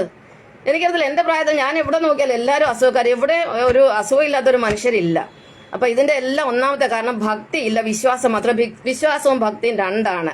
ഭക്തി എന്ന് പറഞ്ഞാൽ പ്രേമമാണ്. നമ്മുടെ ഉള്ളിൽ നമ്മളോട് തോന്നുന്ന, നമ്മുടെ ഉള്ളിലെ സൃഷ്ടാവിനോട് തോന്നുന്ന പ്രേമവും പ്രണയമാണ്. അത് നമ്മളോട് തോന്നി തുടങ്ങുമ്പോൾ അപ്പോൾ നമുക്ക് മറ്റുള്ളവരോടും തോന്നി തുടങ്ങും. കാരണം നമ്മുടെ ഉള്ളിലിരിക്കുന്ന ആൾ തന്നെയാണല്ലോ മറ്റുള്ളവരുടെ ഉള്ളിലിരിക്കുന്ന ആ ഒരു ബോധം വരെ നമ്മൾ എങ്ങനെ മറ്റുള്ളവരെ വെറുക്കും. അതുകൊണ്ടല്ലേ കർത്താവായ അല്ലെങ്കിൽ ഭഗവാനായ യേശുക്രിസ്തു പറഞ്ഞ് നിന്നെ പോലെ നിന്റെ ആൾക്കാരനെ സ്നേഹിക്കുക. അപ്പോൾ നമ്മൾ സ്വയം നമ്മളെ സ്നേഹിക്കുക. അപ്പോൾ നമുക്ക് എല്ലാവരെയും സ്നേഹിക്കാൻ കഴിയും. ഇപ്പൊ നമുക്ക് മനുഷ്യൻ എവിടെയാണ് അവനവനോട് സ്നേഹം? പണത്തിനോടല്ലേ സ്നേഹം? പണത്തിനോട് ലിംഗപൂജ നടത്തണം, പിന്നെ എല്ലാ സ്വത്ത് വാരിക്കൊട്ടണം, പിന്നെ മക്കളോട് അമിതമായ അറ്റാച്ച്മെന്റ്, ഇതൊക്കെയാണ് നടക്കുന്നത്. അപ്പൊ ഈ കേരളത്തിന് ഈ പ്രശ്നങ്ങൾ വരാനുള്ള കാരണം ഭക്തിയില്ല. ഇപ്പൊ എന്തോ കുറച്ചൊക്കെ ആൾക്കാരൊക്കെ പിന്നെ കുറച്ച് സ്പിരിച്വാലിറ്റിയിലോട്ട് വരാൻ തുടങ്ങിയിട്ടുണ്ട്. അതായത് പ്രേമമില്ല, എല്ലാം സ്വന്തം കാര്യം, ചിന്താബാധ്. ഇപ്പൊ ഒരു വഴിയിൽ ഒരു പിന്നെ മനുഷ്യന് വയ്യാതെ കടന്നാലോ അല്ലെങ്കിൽ പിന്നെ അപകടത്തിൽ കടന്നാല് എത്ര പേര് എടുത്തുകൊണ്ട് പോകും? അല്ലെ അവരെ ശുശ്രൂഷിക്കാൻ എത്ര പേര് ചെല്ലും? അല്ലെങ്കിൽ പിന്നെ അതുപോലെ അച്ഛന്മാരെ എല്ലാം ഉപേക്ഷിക്കൽ എന്തുകൊണ്ടാണ്? കാരണം സെൽഫിഷ്നെസ്, സ്വാർത്ഥതയാണ്. സ്നേഹം ഉണ്ട്, ഒരിക്കലും അമ്മയും അച്ഛനെ ഉപേക്ഷിക്കുന്നത്. സ്നേഹം എന്ന് പറഞ്ഞൊരു സാധനമില്ല. അതായത് ഈ സ്നേഹം തന്നെയാണ് ഭക്തി. ഭഗവാൻ യേശുക്രിസ്തു പറഞ്ഞൊരു വചനമുണ്ട്, നീ നിന്റെ ശരീരം ദാനം ചെയ്താലും നിനക്ക് മലകളെ പിന്നെ എന്താ പറയുന്ന മറിക്കാൻ തക്ക ശക്തി ഉണ്ടായിരുന്നാലും നീ നിന്റെ പിന്നെ സർവ്വസമ്പത്തും ദാനം ചെയ്താലും പക്ഷെ നിന്നിൽ സ്നേഹമില്ലെങ്കിൽ നീ ഒന്നുമല്ലെന്ന്. അപ്പൊ നിന്റെ ശരീരം നീ ദഹിപ്പിക്കാൻ വിട്ടുകൊടുത്താലും മലകളെ മറിച്ചിടാനുള്ള പിന്നെ ശക്തിയോ സിദ്ധിയോ നിനക്ക് ഉണ്ടായിരുന്നാലും നീ നിന്റെ എല്ലാം ദാനം ചെയ്തിരുന്നാലും പക്ഷെ നിന്റെ മനസ്സിൽ സ്നേഹമില്ലെങ്കിൽ നീ ഒന്നുമല്ല. അത് തന്നെയാണല്ലേ രാമായണത്തിലും പറഞ്ഞിരിക്കുന്നത്. നേരത്തെ പറഞ്ഞിട്ടുണ്ട്, തീർത്ഥസ്നാനാദി തപോദാന വേദാധ്യാന ക്ഷേത്രോപവാസ യാഗാദ് അഖില കർമ്മങ്ങളാൽ ഒന്നിനാൽ ഒന്ന് കണ്ടു കിട്ടുകയില്ല എന്നെ ഒരുത്തനും മൽഭക്തി കൊണ്ടൊന്നും ഒഴിഞ്ഞൊരു നാൾ. അതായത് നിങ്ങൾ ക്ഷേത്രത്തിൽ പോയോണ്ടോ പിന്നെ ഗംഗയിൽ പോയി സ്നാനം നടത്തിയോണ്ടോ, നിളയിൽ പോയി കുളിച്ചതുകൊണ്ടോ, യാഗം നടത്തിയോണ്ടോ, ഉപവാസം നടത്തിയോണ്ടോ, വ്രതം എടുത്തുകൊണ്ടോ, പിന്നെ യാഗം നടത്തിയോണ്ടോ, യജ്ഞം നടത്തിയോണ്ടോ, പൂജ നടത്തിയോണ്ടോ, എന്തൊക്കെ ചെയ്തിട്ട് യാതൊരു പ്രയോജനവും ഇല്ല. പക്ഷെ നിങ്ങളുടെ ഉള്ളിൽ ഭക്തി ഇല്ലെങ്കിൽ ഒരു പ്രയോജനമില്ല. ഭക്തിയും വിശ്വാസം രണ്ടാണ്. ഞാൻ പറഞ്ഞ നേരത്തെ പറഞ്ഞിട്ട് നമ്മുടെ ഉള്ളിൽ വളരുന്നതാണ്. ഭക്തി നമുക്ക് കാണാൻ പറ്റത്തില്ല, വിശ്വാസം കാണാൻ പറ്റും. ഞാൻ ഒരു ക്ഷേത്രത്തിലും പോകുന്നില്ല, പക്ഷെ ഞാൻ പള്ളിയിൽ ഒരുപാട് പോകുന്നുണ്ട്. എന്താ ഇവിടെ ഞാൻ വന്നിട്ട് 4 വർഷം. ഇവിടുത്തെ അമ്മ ക്രിസ്ത്യാനി അമ്മയാണ്. ഈ അമ്മയെ പള്ളിയിൽ കൊണ്ടുപോകണം, ഞാൻ പോയി വരണം, അമ്മയ്ക്കൊരു സഹായി വേണം. ഞാൻ അങ്ങനെ ഒരു 4 വർഷമായിട്ട് ഏറ്റവും കൂടുതൽ ഞാൻ പോയിരിക്കുന്ന സ്ഥലമാണ് പള്ളി. പക്ഷെ ഞാൻ അകത്ത് കയറത്തില്ല. 3 തവണ ഞാൻ അകത്ത് കയറിയിട്ടുണ്ട്. പിന്നെ പുറത്ത് സ്ഥലമുണ്ട് ഇരിക്കാൻ. ഞാൻ അവിടെ ഇരുന്ന് പിന്നെ എൻ്റെ മൊബൈലിലിരുന്ന് എൻ്റെ മൊബൈലിലെ വർക്കുകൾ ഞാൻ അവിടെ ചെയ്യും. 2-3 മണിക്കൂർ കുർബാന കഴിയുന്നിടം വരെ ഞാൻ അവിടെ ഇരിക്കും. മമ്മിയും കൊണ്ടുപോയി ചിലപ്പോൾ ഞാൻ കൊണ്ടുപോയിട്ടെങ്കിൽ തിരിച്ചു വരും. ഞാൻ ഏറ്റവും കൂടുതൽ പോയിരിക്കുന്ന ചർച്ചിലാണ്. പക്ഷെ ഞാൻ ഉള്ളിൽ കേട്ടോ, കാരണം എൻ്റെ ഉള്ളിലിരിക്കുന്ന ഭഗവാൻ തന്നെയാണ് അവിടെ ഇരിക്കുന്നത്. എല്ലായിടത്തും ഇരിക്കുന്ന ഒന്ന് തന്നെയാണ്. പിന്നെ ഞാൻ എന്തിനാ അമ്പലത്തിൽ പോകുന്നത്? എനിക്കെന്താ വീട്ടിൽ എന്ന് പറഞ്ഞാൽ ഭഗവാൻ കേൾക്കത്തില്ല. എവിടെ ഇരുന്നാലും പറഞ്ഞു നമുക്കൊന്നും ചോദിക്കാനുമില്ല ഭഗവാനോട്. ഭഗവാനെല്ലാം നമ്മൾക്ക് വേണ്ടതല്ല എന്നേ തന്നു കഴിഞ്ഞ് ഇനി എന്ത് ചോദിക്കാനാ? എനിക്കൊന്ന് മേലോട്ടൊന്ന് വിളിച്ചാൽ മതി, വേറൊന്നും ചെയ്തു തരണ്ട. അപ്പൊ നമ്മളോടുള്ള പ്രേമവും പ്രണയമാണ് ഭക്തി. വിശ്വാസം തന്നെ പുറത്തിരിക്കുന്ന ഏതോ ഒരു ദൈവത്തിലും മറ്റുള്ളത് ഈ വിഗ്രഹത്തിലും ഒക്കെ ഉള്ള ആ ഒരു സ്നേഹമാണ് ഈ വിശ്വാസം എന്ന് പറഞ്ഞാൽ. വിശ്വാസവും ഭക്തിയും രണ്ടാണ്. രണ്ടും ഗജാന്തരം എടുത്ത് ആന ആടുമ്പോഴുള്ള വ്യത്യാസമുണ്ട്. അപ്പം നമ്മൾക്ക് ഈ പ്രശ്നം ഉണ്ടാകാൻ കാരണം എന്താണ്? പിന്നെ ഭക്തിയില്ലായ്മയാണ് ഒന്ന്. പിന്നെ അടുത്തതെന്ന് പറഞ്ഞാൽ ഭൗതികവാദം. നമ്മുടെ കേരളക്കാർ ഭയങ്കര ഭൗതികവാദികളാണ്. പിന്നെ കേരളത്തിന് മറ്റൊരു സ്വഭാവമുണ്ട്, കൊടൂര മാംസഭോജനമാണ്. കേരളക്കാർക്ക് മാംസമില്ലാതെ ഭക്ഷണം ഇറങ്ങത്തില്ല, നോൺ വെജാണ്. അപ്പോൾ നിങ്ങളൊരു ചോദ്യം ചോദിക്കും, ഞാൻ യോഗിയാണല്ലോ, ഞാൻ മാംസം കഴിക്കും, ഞാൻ കഴിക്കും ഇല്ലെന്ന് ഞാൻ പറയുന്നില്ല. അല്പസ്വല്പമൊക്കെ ഞാൻ മീനൊക്കെ കഴിക്കുന്നുണ്ട്, മുട്ട കഴിക്കുന്നുണ്ട്. അതെനിക്ക് വിടണമെന്ന് തോന്നിയിട്ടില്ല. ഇപ്പം മുട്ട കഴിക്കുന്നതുകൊണ്ടോ മീൻ കഴിക്കുന്നതുകൊണ്ടോ എൻ്റെ ഭഗവാനുള്ള സ്നേഹം നഷ്ടപ്പെടത്തില്ല. അതെൻ്റെ ശരീരത്തിന് വേണ്ടി തോന്നുന്നു, എനിക്കത് രുചിയുണ്ടെന്ന് തോന്നുന്നു, ഞാൻ കഴിക്കുന്നു. അതിലിപ്പോൾ എന്താ പ്രശ്നം? പിന്നെ വേറൊരു കാര്യം കൂടെ ഞാനിവിടെ പറയാം. പിന്നെ യോഗികളായി കഴിഞ്ഞാൽ ലിംഗപൂജ നടത്താൻ പറ്റുമോ, അതായത് ദാമ്പത്യ ബന്ധം നടത്താൻ പറ്റുമോ എന്നൊക്കെ ചോദിക്കുകയാണ്. എനിക്ക് 43-ാമത്തെ വയസ്സിലാണ് എനിക്ക് ദർശനം കിട്ടുന്നത്. 43 ഉള്ളപ്പോൾ ആ സമയം എന്ന് പറഞ്ഞാൽ നമ്മുടെ നല്ല പ്രായം. മോൾക്ക് എത്ര വയസ്സുണ്ട്? 9, 3, 12. മോൾക്ക് 3 വയസ്സെങ്ങാണ്ടേ ഉള്ളൂ ഐശ്വര്യക്ക്, ഇള മോൾക്ക്. അപ്പം ഞാൻ ആദ്യം എനിക്ക് ഭയമായിരുന്നു. എന്താ വെച്ചാൽ ഹസ്ബൻഡ് ചെറുപ്പക്കാരനാണ്. അതും തന്നെയല്ല ഞങ്ങൾ കല്യാണം കഴിച്ചിട്ട് അധികം വർഷവും ആയിട്ടില്ല. ഞാൻ 36 വയസ്സിലാണ് കല്യാണം കഴിക്കുന്നത്. അയ്യപ്പച്ചേട്ടനെ 6 വർഷമേ കഴിഞ്ഞിട്ടുള്ളൂ. അപ്പോൾ അദ്ദേഹത്തിന് ആഗ്രഹങ്ങളൊക്കെ ഉണ്ട്. അപ്പോൾ എനിക്കാണെങ്കിൽ ഞാനിങ്ങനെ ദർശനം കിട്ടിയപ്പോൾ എനിക്കൊരു പേടി, അയ്യോ ഞാൻ എങ്ങനെ ഇനി എൻ്റെ ഹസ്ബൻഡിൻ്റെ കൂടെ ദാമ്പത്യ ലിംഗപൂജ നടത്തും, അല്ലെ ദാമ്പത്യ ബന്ധത്തിൽ ഏർപ്പെടും എന്നുള്ളൊരു ഭയം ഉണ്ടായിരുന്നു. അപ്പോൾ അയ്യപ്പൻ ചേട്ടൻ പിന്നെ ഭയങ്കര ശിവഭക്തനാണ് കേട്ടോ, അത് ഞാൻ വേറെ പറഞ്ഞിട്ടില്ല. അദ്ദേഹം ദളിതന്മാരാണ്, അവർ ഒരിക്കലും വിഷ്ണു ഭക്തിയിൽ വരത്തില്ല. അവരെ നമ്മൾ എത്ര വിചാരിച്ചാലും രാമായണം ഭാഗവതം വായിക്കാൻ സമ്മതിക്കത്തില്ല. കണ്ട് ഇവിടെ എനിക്ക് ഒരുപാട് എല്ലാ ബുക്കുകളുണ്ട്, എല്ലാം അവിടെ ഇരുന്നതാണ്. അതൊന്നും അയ്യപ്പൻ ചേട്ടനോട് പറഞ്ഞ് അദ്ദേഹം വായിക്കുകയില്ല. പിന്നെ അദ്ദേഹം ഒരു മോദി വിരോധിയാണ്. എന്ത് മോദി അദ്ദേഹത്തിനോട് എന്താ ചെയ്തത്? അദ്ദേഹം പിണറായി ഭക്തനാണ്. എന്ത് ഒരു കൊള്ളരുതായ്മ ചെയ്തല്ല അതെല്ലാം പുള്ളി ന്യായീകരിക്കും. വേറെ ഒരു കുഴപ്പമില്ല. പുള്ളിയെ കൊണ്ട് ഒരു കള്ളൊക്കെ അത്യാവശ്യം വേണമെങ്കിൽ കുടിക്കുക എന്നുള്ളതേ ഉള്ളൂ. അത് പുള്ളിയെ കൊണ്ട് ഒരു ദോഷവും ഇല്ല. ഭയങ്കര സ്നേഹമാണ്, എല്ലാമാണ്. പക്ഷെ ഈ ജന്മന DNA കയറിയിരിക്കുകയാണ് ഈ മോദി സനാതന വിരോധം എന്ന് പറയുന്നത്. അത് അസുരന്മാർ അങ്ങനെയാണ്, ശൈവർ അങ്ങനെയാണ്. അവർ വൈഷ്ണവരെ അവർക്ക് ഇഷ്ടമല്ല, അസുരന്മാർക്ക് ദേവന്മാരെ ഇഷ്ടമല്ല. ഞങ്ങൾ ഈ ഒരു കാര്യം പറഞ്ഞിട്ട് ഞാൻ പറയും, പിണറായി പിന്നെ നമ്മുടെ മുഖ്യമന്ത്രിയുടെ ഒക്കെ ആളുകൾ 51 വെട്ടൊക്കെ വെട്ടിയത് നിങ്ങൾക്ക് ഒരു അക്ഷരം വന്നിട്ട് പറഞ്ഞുണ്ടോ? ഏത് ശകലെങ്കിലും ഹൃദയത്തിൽ സ്നേഹമുള്ളൊരു പതിമേ കഷ്ടമായിപ്പോല്ലോ ആ മനുഷ്യനെ അത്രയും വെട്ടിക്കൊന്നെ ഭയങ്കരമായി പോയല്ലോ. ഇത് കേട്ടാൽ പോലും ഇങ്ങനെ ഒരു മാറ്റമില്ല. അങ്ങനെ അത് തന്നെ ഒരു ന്യായീകരണം പറയാം. അങ്ങനെയൊക്കെയാ പിന്നെ ഒന്ന് കയ്യും കൊത്തും കാലും കൊത്തുമെന്നോ വേണ്ടി ഒന്ന് തലയും കൊത്തും, ഇതൊക്കെയാണ് പുള്ളി പറയുന്നത്. അപ്പൊ ഇതാണ് ഇവരുടെ ബോധതലം എന്ന് പറഞ്ഞാൽ സീറോയിൽ താഴെ കിടക്കുക. അവർക്ക് അങ്ങനെ ചിന്തിക്കാൻ പറ്റും. അവരുടെ ബോധതലം ഒരിക്കലും ഉയരത്തില്ല. അങ്ങനെ ഒരുപാട് സംഭവം. പിന്നെ ശബരിമല സ്ത്രീകളെ കയറ്റുന്ന സമയമായപ്പോൾ എനിക്കാണെങ്കിൽ അങ്ങ് ടെൻഷനായിരുന്നു. ദൈവമേ അവിടെ കയറരുതേ, ഞാനങ്ങ് പ്രാർത്ഥനയാണ്. അപ്പോഴും അയ്യപ്പൻ ചേട്ടൻ ഒന്നും പറയത്തില്ല. അയ്യോ പിന്നെ അല്ലാതെ അത് ശരിയായില്ല, ഒന്നുമില്ല, അന്തം കമ്മിയെന്നൊക്കെ ഞാൻ പുള്ളിയെ വിളിക്കും. കാരണം നിങ്ങൾ പിന്നെ അതുകൊണ്ട് അവരുടെ ജന്മന അവർക്ക് കിട്ടിയ ഒരു സ്വഭാവമാണ്. അതിന് നമുക്ക് മാറ്റാൻ പറ്റും. ഇവർ സനാതന വിരോധികളാണ്. കാരണം പണ്ട് യുഗം തോറും വിഷ്ണു ഭഗവാൻ വന്ന് ഇവരെ നശിപ്പിക്കാൻ വരുന്നതാണ്. ഇപ്പോഴും വിഷ്ണു വന്നിട്ടുണ്ട് നശിപ്പിക്കാൻ, ഒരു സംശയമില്ല കാര്യത്തിൽ. ഇനി ലോകമഹായുദ്ധം വരുന്ന ഒരു താമസം വെളിവർ നോക്കി എന്താ സംഭവിക്കുന്നതെന്ന്. അപ്പൊ ഇത് ജന്മനാണ്, നമുക്ക് ഇവരെ മാറ്റാനേ പറ്റത്തില്ല. ഒരാളുടെ സ്വഭാവം മാറ്റത്. കാരണം ഇവരും ഭഗവാനല്ലേ, അവർ ശിവനല്ലേ, അവരെങ്ങനെ നമുക്ക് മാറ്റാൻ പറ്റും? ആർക്കും മാറ്റാൻ പറ്റത്തില്ല. അപ്പം നമ്മുടെ പിന്നെ മാംസഭക്ഷണം, ഈ അസുരന്മാരെന്ന് പൊതുവെ നമ്മുടെ കേരളക്കാർ പ്രബുദ്ധര് മാംസഭക്ഷണം ഉള്ളവരാണ്. ഇതിനു വേണ്ടി എന്തുമാത്രം മൃഗങ്ങളെയാണ് കേരളത്തിൽ ഒരു ദിവസം കശാപ്പ് എന്ന് ആലോചിച്ചു. ഇത്രയും മൃഗങ്ങൾ വേറെ ആരെങ്കിലും തിന്നോ? ചത്തതിനെ, ചാവാറായതിനെ, വണ്ടിക്കാളുകളെ, ആന്ധ്ര, കർണാടക, തമിഴ്നാട്ടിലുള്ള സകല മൃഗങ്ങളും കേരളത്തിലാണ് തട്ടുന്നത്. ഇതിനെ എല്ലാം തിന്നും, എല്ലാ ജാതിക്കാരും ഇതിനാരും പ്രത്യേകിച്ച് പറയേ വേണ്ട. അപ്പൊ ഇതിന്റെ ഫലം എല്ലാവരും അനുഭവിക്കുകയാണ്. കാരണം ആ മിണ്ടാപ്രാണികളുടെ ആ ഒരു ശാപം. ഞാൻ കോഴിയിറച്ചി ഞാൻ അല്ലെങ്കിലും പണ്ട് പിന്നെ ബീഫൊന്നും കഴിക്കത്തില്ല. ഒരു പ്രാവശ്യം എൻ്റെ ഒരു അമ്മാവി, എൻ്റെ മാമി എന്നെ ഒരു പറ്റിക്ക് പറ്റിച്ചു. പിന്നെ മറ്റ് ഇറച്ചിയാണെന്ന് പറഞ്ഞത് വയനാടന്മാരുടെ ഇറച്ചിയാണെന്നോ എന്തോ പറഞ്ഞിട്ട് എന്നെ ഒരു പ്രാവശ്യം കഴിപ്പിച്ചു. ഞാൻ അതിനുശേഷം ഞാൻ അങ്ങനെ കഴിച്ചിട്ടില്ല. പിന്നെ കോഴിയിറച്ചിയൊക്കെ അടുത്ത കാലം വരെ കഴിക്കാറുണ്ട്. ഇപ്പോൾ എനിക്ക് അത്ര അതിനോട് വലിയ താല്പര്യമൊന്നുമില്ല. കാരണം കോഴിയിറച്ചി കഴിക്കാൻ തുടങ്ങുന്ന ദൈവമേ അതിൻ്റെ പിടച്ചില ഓർമ്മ വരുന്നത്, അതിൻ്റെ ചോര ചിന്തി അത് മരിക്കുന്ന ഓർമ്മ വരുമ്പോൾ പിന്നെ കഴിക്കാൻ തോന്നില്ല. അപ്പം ചോദിക്കും മീനിൻ്റെ കാര്യം. മീനെ പിന്നെ കഴുത്തൊന്നും അർത്ഥമൊന്നും അല്ലല്ലോ കൊന്നത്. എന്താ അറിയത്തില്ല, എനിക്ക് കഴിക്കാം. അതിനെക്കുറിച്ച് പറഞ്ഞു കഴിഞ്ഞാൽ വേറൊരു കാര്യം ഇവിടെ പറയാനുണ്ട്. നമ്മുടെ ശ്രീരാമചന്ദ്രൻ ഭഗവാനായിരുന്നല്ലോ, അവതാരമായിരുന്നു. ഭഗവാൻ കഴിച്ചിട്ടില്ലേ പിന്നെ മാംസഭക്ഷണം? ഞാൻ പറയട്ടെ, അത് പറഞ്ഞു കഴിഞ്ഞാൽ ഹിന്ദുക്കൾ കുറെ പേര് ഇനി വേണമെങ്കിൽ എൻ്റെ അടുത്ത് കുതിര കയറാൻ പറ്റും. അതിലൊന്നും ഒരു കാര്യമില്ല. രാമായണത്തിലാണ്. രാമായണം എല്ലാം അരച്ചു കുടുക്കി കലക്കി വെച്ചിരിക്കുന്ന ഒരാളാണ് ഞാൻ. 22 വയസ്സായപ്പോൾ തൊട്ട് രാമായണം വായിക്കാൻ തുടങ്ങി. ഇതുവരെ അങ്ങനെ അത് മുടക്കേണ്ടി വന്നിട്ടില്ല. അതിനകത്തുണ്ട് അയോധ്യാകാന്ഡത്തിലാണ് ഭരദ്വാജാശ്രമ പ്രവേശനം. ഭരദ്വാജ മഹർഷിയുടെ ആശ്രമത്തിൽ ശ്രീരാമചന്ദ്രൻ പ്രവേശിക്കുകയാണ്. വനത്തിലാണ്.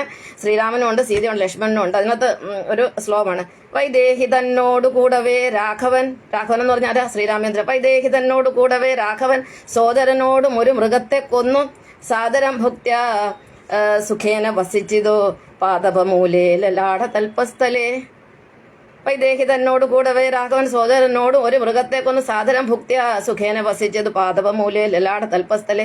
അതായത് വനത്തിൽ കഴിഞ്ഞപ്പോൾ ഒരു മാനിനെ അവർ കൊണ്ടുവന്ന് 3 പേരും കൂടെ പാകം ചെയ്ത് സുഖേന എന്നിട്ട് ഭക്ഷണം കഴിച്ചിട്ട് അവിടെ ലലാട തൽപ്പത്തിൽ, അതായത് വൃക്ഷത്തിന്റെ അടിയിൽ ഇലകളൊക്കെ നിരത്തിയിട്ടിട്ട് അതിൽ ഭഗവാനും ഭഗവതിയും കൂടെ കിടന്നുറങ്ങിയെന്നാണ് അതിന്റെ അർത്ഥം. അപ്പം നമ്മൾ അത് കഴിക്കുന്നതുകൊണ്ട് ദോഷമൊന്നുമില്ല. പക്ഷെ വൈഷ്ണവരെല്ലാം കഴിക്കുമല്ലോ. അപ്പൊ ക്രിസ്ത്യാനികളൊക്കെ എല്ലാം കഴിക്കുമല്ലോ. പക്ഷെ അവർ കൊല്ലത്തില്ല. കഴിക്കും, പക്ഷെ കൊല്ലത്തില്ല. അതെന്ന് വെച്ചാൽ അവരുടെ അഹിംസയാണ് പരമമായ ധർമ്മം. അതാണ് വൈഷ്ണവ ധർമ്മം. അപ്പൊ ഈ ഒരു മാംസഭക്ഷണം തന്നെ അത് നമുക്ക് ഒരുപാട് ദോഷം ചെയ്യും. ആ മിണ്ടാപ്രാണികളെ പ്രാക്കും മുഴുവനും നമ്മുടെ കേരളക്കാർ വലിച്ചു കൂട്ടുന്നുണ്ട്. പിന്നെ നമ്മുടെ ഈ ശ്രീനാരായണ ഗുരു വന്നപ്പം തൊട്ടാണ് ഈ പിന്നെ നിരീശ്വരവാദി ഒരു ജാതി ഒരു മതമൊക്കെ ആയതും. പിന്നെ ഈ കാറൽ മാർക്സ് ഒക്കെ 19ാം നൂറ്റാണ്ടിലാണല്ലോ ജനിച്ച കാറൽ മാർക്സ്. കമ്മ്യൂണിസം എന്ന് പറഞ്ഞൊരു മതമാണ് ശരിക്കും. അതേ സമയത്ത് ഏകദേശം 1818 കാറൽ മാർക്സ് ജനിക്കുന്നത്. ശ്രീനാരായണ ഗുരു 1856 38 വർഷം കഴിഞ്ഞ് ശ്രീനാരായണ ഗുരു ജനിച്ചത്. ഇവരെല്ലാം ഒരേ ആശയമുള്ളവരാണ്. അത് കാരണമാണ് ഈഴവരെല്ലാം ഈ CPM ആയിട്ട് മാറി, ഈ കമ്മ്യൂണിസ്റ്റുകാരായിട്ട് മാറിയിരിക്കുന്നത്. കാരണം ഇവരെല്ലാം സനാതന വിരോധികളൊക്കെ ശ്രീലങ്കയിൽ നിന്ന് വന്ന് ശ്രീരാമനെ വെറുക്കുന്ന ആളുകളാണ്. പക്ഷെ ഞാൻ ആ കൂട്ടത്തിൽ എൻ്റെ കുടുംബം എന്ന് പറഞ്ഞാൽ പണ്ട് തൊട്ടേ വിഭീഷണ പരമ്പര, ശ്രീലങ്കയിൽ ഉള്ള ആളാണല്ലോ വിഭീഷണ, അതായത് രാവണന്റെ അനുജനാണ് വിഭീഷണൻ, അദ്ദേഹം വിഷ്ണു ഭക്തനാണ്. ആ പരമ്പരയിൽ വന്നുകൊണ്ടായിരിക്കും എൻ്റെ മുത്തശ്ശനും എൻ്റെ അമ്മയും എൻ്റെ ഫാമിലിയുള്ളവരെല്ലാം കൃഷ്ണഭക്തരാണ്. ഞങ്ങളുടെ വീട് രാമായണവും ഭാഗവതേ വായിക്കത്തുള്ളൂ, വേറൊന്നും. ശിവന്റെ ഫോട്ടോ പോലും വെക്കത്തില്ല. ഞാൻ കഴിഞ്ഞ ക്ലാസ്സിൽ പറഞ്ഞു, ശിവൻ എന്ന് പറഞ്ഞാൽ നമ്മുടെ ശരീരമാണ്. നമുക്കൊരിക്കലും ഈ ശിവഭക്തി ഇല്ലാതാക്കാൻ പറ്റത്തില്ല. കാരണം നമുക്ക് ജനനമുണ്ട്, മരണമുണ്ട്. മരണത്തിന് കാരണക്കാരനായ ശിവനാണെങ്കിൽ ജനനത്തിന് കാരണമായത് വിഷ്ണുവാണ്. അപ്പൊ നമുക്ക് ഈ രണ്ട് ശക്തികൾ എന്നും ഈ ലോകത്തുണ്ട്. ഈ രണ്ട് ശക്തികളെ ഉള്ളൂ. ഈ 33 കോടി ദൈവങ്ങൾ എന്ന് പറയുന്നത് എല്ലാം ഈ രണ്ട് ഗ്രൂപ്പിൽ പെടുന്നതാണ്. വിഷ്ണുവിന്റെ ഫാമിലി, ഇപ്പൊ യേശുക്രിസ്തു എന്ന് പറയുന്ന വിഷ്ണു അവതാരമാണ്. ഞാൻ അത് പറയാൻ വേണ്ടി ഇന്ന് വിചാരിച്ചിരിക്കുകയാണ്. പക്ഷെ എനിക്ക് തോന്നുന്നില്ല, ഇപ്പം തന്നെ സമയം ഒത്തിരി ആയി കാണും. അപ്പം ഇന്ന് ഞാൻ മമ്മിയോട് പെർമിഷൻ ചോദിച്ചു, മമ്മി എനിക്ക് 2 ദിവസം പിന്നെ എനിക്ക് ഇത്തിരി സമയം കൂടുതൽ തരണം. മമ്മിക്കാണെങ്കിൽ കിടക്കാൻ നേരത്ത് കാലൊക്കെ തിരുമ്മി കൊടുക്കണം. ഞാൻ പറഞ്ഞു, മമ്മി 2 ദിവസം എന്നോട് ക്ഷമിക്കണം, എനിക്ക് തോന്നുന്നു ഞാൻ കംപ്ലീറ്റ് ചെയ്ത് ഞാൻ എൻ്റെ ഈ മുൾക്കിരീടം 19 വർഷമായിട്ട് ചുമന്നിരിക്കുന്ന ഞാനൊന്ന് ഇറക്കിക്കോട്ടെ. അത് കഴിഞ്ഞ് ഞാൻ എൻ്റെ മമ്മിയുടെ കൂടിക്കും. മമ്മിക്ക് സുഖമില്ല, എൻ്റെ പേഷ്യൻ്റാണ് മമ്മി. മമ്മിയുടെ കൈയുടെ ഇവിടുത്തെ ഒരു എന്താ പറയുന്നത്, ഒരു ടിഷ്യൂ എന്തോ ഒരു ഇതാണ്, ടണ്ടണോ എന്തോ പറയുന്നത്, അതിന് ഗ്യാപ്പൊക്കെ വന്നിരിക്കുകയാണ്. ഇപ്പം കയ്യിലൊരു ബാഗൊക്കെ ഇട്ടിട്ട് പുള്ളിക്കാരിക്ക് ഒത്തിരി കെയർ കൊടുക്കേണ്ട സമയമാണ്. എന്തായാലും എല്ലാം ഒത്തു വന്നിരിക്കുകയാണ്. അപ്പം നാളെ കൂടെ ഉള്ളൂ എൻ്റെ ഈ പരിപാടി. ഇപ്പം മനസ്സിലായല്ലോ കേരളത്തിന് വരുന്നതിൻ്റെ ഓരോ കാര്യങ്ങളൊന്ന്. പിന്നെ ഭക്തിയില്ലായ്മ, പിന്നെ രണ്ടാമത് ഈ പ്രബുദ്ധ സ്വഭാവം, മതേതര സ്വഭാവം എന്ന് പറഞ്ഞാൽ ഇത് വിമ കളിപ്പീരാണ്, വെറുതെയാണ്. ഈ മതേതരത്തിലൊന്നും ഒരു കാര്യവും ഇല്ല. പിന്നെ ഈ കൊടൂര മാംസഭക്ഷണം ഉള്ള മൃഗങ്ങളുടെ മുഴുവൻ പ്രാക്ക് വാങ്ങിച്ചു കൂട്ടിയിരിക്കുകയാണ്. പിന്നെ ഈ കമ്മ്യൂണിസം, ഈ പിന്നെ ഇതെല്ലാം ഇത് നിരീശ്വരവാദമാണ്. പിന്നെ എല്ലാം അടിച്ചു മാറ്റല്, കുറ്റം പറിച്ചില്ല. കാരണം ഈ അസുരന്മാരെ തിരിച്ചറിയാൻ എളുപ്പമാണ്. കാരണം ഇവർ എല്ലാവരുടെയും സ്വത്ത് അടിച്ചു മാറ്റും. ദേവന്മാരുടെ സ്വത്ത് അടിച്ച്, ദേവന്മാരുടെ പെണ്ണുങ്ങളുടെ സ്വത്തിലുമാണ് ഇവരെ കണ്ണ്. ഇവരെല്ലാം അടിച്ചു മാറ്റും. നമ്മുടെ കേരളത്തിൽ കൊല്ലപ്പെടുന്നവരും ചാകുന്നവരും ആത്മഹത്യ ചെയ്യുന്നവരും പിന്നെ ഈ ഒരു പിന്നെ മയക്കുമരുന്നും എല്ലാത്തിനും ചെയ്യുന്ന ആരാണ്? നിങ്ങളൊന്ന് ഇതൊരു ഒബ്സർവ് ചെയ്തിട്ടുണ്ടോ? ഇത് ഏത് വകുപ്പിൽപ്പെടുന്ന ആളുകളാണ് ഇതെല്ലാം ചെയ്യുന്നത്? ഉത്തരവാദ കേസ്, ചിത്രവധ, വിസ്മയോ, ഇങ്ങനൊക്കെ ഒരുപാട് പെമ്പിള്ളാരെയൊക്കെ സ്ത്രീധനത്തിന്റെ പേര് കൊന്ന് നരബലി നടത്തിയതും ഇതൊക്കെ ആരാന്നറിയാമോ നിങ്ങൾക്ക്? ചിന്തിച്ച് നോക്കാം. ചിന്തിക്കുന്നവർക്ക് ദൃഷ്ടാന്തമുണ്ട്. കൂടുതലൊന്നും പറയുന്നില്ല. പിന്നെ ഇനി എന്താണ് അടുത്ത പറയാനുള്ളത്? അപ്പൊ ഞാൻ പറഞ്ഞിട്ട് പിന്നെ മന്ദബുദ്ധികളായിട്ടുള്ള ബുദ്ധി ഇല്ലാത്തവരാണ് വിഗ്രഹാരാധന നടത്തുന്ന. ശ്രീകൃഷ്ണ ഭഗവാൻ ഒരിക്കലും വിഗ്രഹാരാധനയെ പ്രോത്സാഹിപ്പിച്ചില്ല. ഞാൻ അതിന് ശ്ലോകം പറഞ്ഞു, ഭഗവത്ഗീതയിൽ ഭഗവാൻ പ്രത്യേകം പറഞ്ഞിട്ടുണ്ട്, വിഗ്രഹം ഉണ്ടാക്കി ആരാധിക്കുന്ന ഭഗവാനെ, അതായത് നമ്മുടെ സൃഷ്ടാവിനെ അപമാനിക്കുന്ന തുല്യമാണെന്ന് ഭഗവത്ഗീത പറഞ്ഞിട്ടുണ്ട്. ഞാനും പറയുന്നു, ഭഗവാനെ അപമാനിക്കണം ഈ ഒരു ബുദ്ധിയും ബോധമില്ല. കാരണം ദൈവം എന്താണെന്ന് അറിയാൻ വയ്യാത്തവരാണ് ഈ വിഗ്രഹാരാധന ചെയ്യുന്നത്. നമ്മൾ ചോദിക്കും, സൗത്ത് ഇന്ത്യയിൽ മുഴുവനും ശരിക്കും പറഞ്ഞാൽ ശിവാരാധനയാണ് നടത്തുന്നത്. പിന്നെ ഞാൻ വേറൊരു കാര്യം കൂടെ പറഞ്ഞു, നമ്മുടെ കേരളത്തിൽ എന്നല്ല ഈ ഭൂമിയിൽ ഒരു അമ്പലം ഇല്ലെങ്കിൽ, ഒരു അത്ര ഇല്ലെങ്കിൽ, ഒരു പള്ളി ഇല്ലെങ്കിൽ, ഒരു മസ്ജിദ് ഇല്ലെങ്കിൽ ഒന്നും സംഭവിക്കും. ഇതെല്ലാം ഡിമോളിഷ് ഇടിച്ച് പൊളിച്ച് കളഞ്ഞാൽ ഒന്നും സംഭവിക്കും. കാരണം നമ്മുടെ ഭഗവാൻ നമ്മുടെ ഉള്ളിലാണ്, നമ്മുടെ സൃഷ്ടാവ് നമ്മുടെ ഉള്ളിലായിരിക്കുന്നത്. നമുക്ക് എന്തിനാ അവിടെ പോകണം ആരാധിക്കാൻ? ഞാൻ അവിടെ പോയി ആരാധിക്കുന്നു, ഞാൻ വീട്ടിൽ നിന്ന് ആരാധിക്കുന്നു. ഇവിടെ ഒരു പൂജാ സാധനമില്ല, ഒരു ദൈവത്തിന്റെ പടം, നമ്മുടെ ഉള്ളിൽ തന്നെ ഭഗവാൻ ഇപ്പോൾ. നമ്മൾ എന്തിനാ വേറെ ദൈവത്തിന്റെ പുറകെ പോകുന്നത്? ആ ബോധം ഇല്ലാത്തവരാണ് ഇതിലെല്ലാം പോകുന്നത്. പിന്നെ ഒരുപാട് ബാബന്മാരും മന്ത്രങ്ങളും തന്ത്രങ്ങളും ജ്യോതിഷികളും ഇവരുമൊക്കെ കേരളത്തിനെ മുടിച്ചു വെച്ചിരിക്കുകയാണ്. ഇവരെല്ലാം അസുരന്മാരാണ്. ഈ കാണുന്ന ആൾ ദൈവങ്ങൾ എന്ന് പറയുന്ന ഒരൊറ്റ വിഷ്ണുയോഗിയില്ല, എല്ലാം ശിവയോഗികളാണ്. കംപ്ലീറ്റ് സന്യാസിമാരെന്ന് പറയുന്ന കേരളത്തിലായാലും ഹിമാചലിരിക്കുന്ന സന്യാസിമാരും സകലതും ശിവയോഗികളാണ്. വിഷ്ണുയോഗികൾ അങ്ങനെ പറയും, വിഷ്ണുയോഗികളാണ്. വിഷ്ണു സന്യാസിമാരുണ്ട്, അത് ക്രിസ്തുമതി നോക്കിയാലേ വിഷ്ണു സന്യാസിമാരെ എടുത്തോളാണ്. അധ്വാനിക്കുന്ന പിന്നെ സന്യാസിമാരാണ് യഥാർത്ഥ സന്യാസിമാർ. അത് ജ്ഞാനവും കർമ്മവും സന്യാസവും കൂടെ ഒന്നിച്ച് കൊണ്ടു നടക്കുന്നവരാണ് യഥാർത്ഥ വിഷ്ണു സന്യാസി. അവർ ജോലി എടുക്കും. നമ്മുടെ ഈ ശിവസന്യാസിമാരെന്ന് പറയുന്ന ഒരെണ്ണം ജോലി, അത് മഠത്തിലൊക്കെ അല്ലേ, ഈ ശിവസന്യാസിമാർ ജോലി എടുക്കുകയില്ലേ? മഠത്തിലൊക്കെ എന്തുമാത്രം സന്യാസികൾ ഇരിപ്പുണ്ട്. ഇവരെന്ത് പണിയാ ചെയ്യുന്നത്? കേരളത്തിൽ ജോലി ഇല്ലാഞ്ഞിട്ടാണോ 10-25 ലക്ഷം പിന്നെ ഈ ബംഗാളികളൊക്കെ അവിടെ വന്ന് ജോലി ചെയ്യുന്നത്? കേരളത്തിൽ ജോലിക്ക് ചാൻസ് ഇല്ല. അവരെന്തുമാത്രം പിന്നെ സമ്പാദിക്കുന്നു. പക്ഷെ നമ്മുടെ ആൾക്കാർക്ക് ഭയങ്കര വൈറ്റ് കോളർ ജോബ് മാത്രം നടക്കത്തുള്ളൂ. ഞാനാണ് BSc ഫസ്റ്റ് ക്ലാസ് കാര്യം, BSc B.Ed ആണ്. ഞാൻ ബോംബെ വന്നപ്പോൾ BSc ഫസ്റ്റ് ക്ലാസ് കാര്യമായിട്ട് ഇവിടെ വന്ന്, ഞാൻ ഇവിടെ വന്ന് പിന്നെ പൊട്ട് കമ്പനി ജോലി ചെയ്തു. പിന്നെ തുണി ധാഗ കട്ടിങ്, അതായത് തുണി ഗാർമെന്റ്സിൽ പോയിട്ട് നൂല് കട്ട് ചെയ്യുക, പിന്നെ എങ്ങനെ ക്ലിപ്പ് ഉണ്ടാക്കുന്ന കമ്പനിയിൽ സൗദിയിൽ പോയി ഹൗസ് മെയ്ഡായിട്ട് ജോലി ചെയ്തു. BSc B.Ed ഒന്നും എടുത്തില്ല.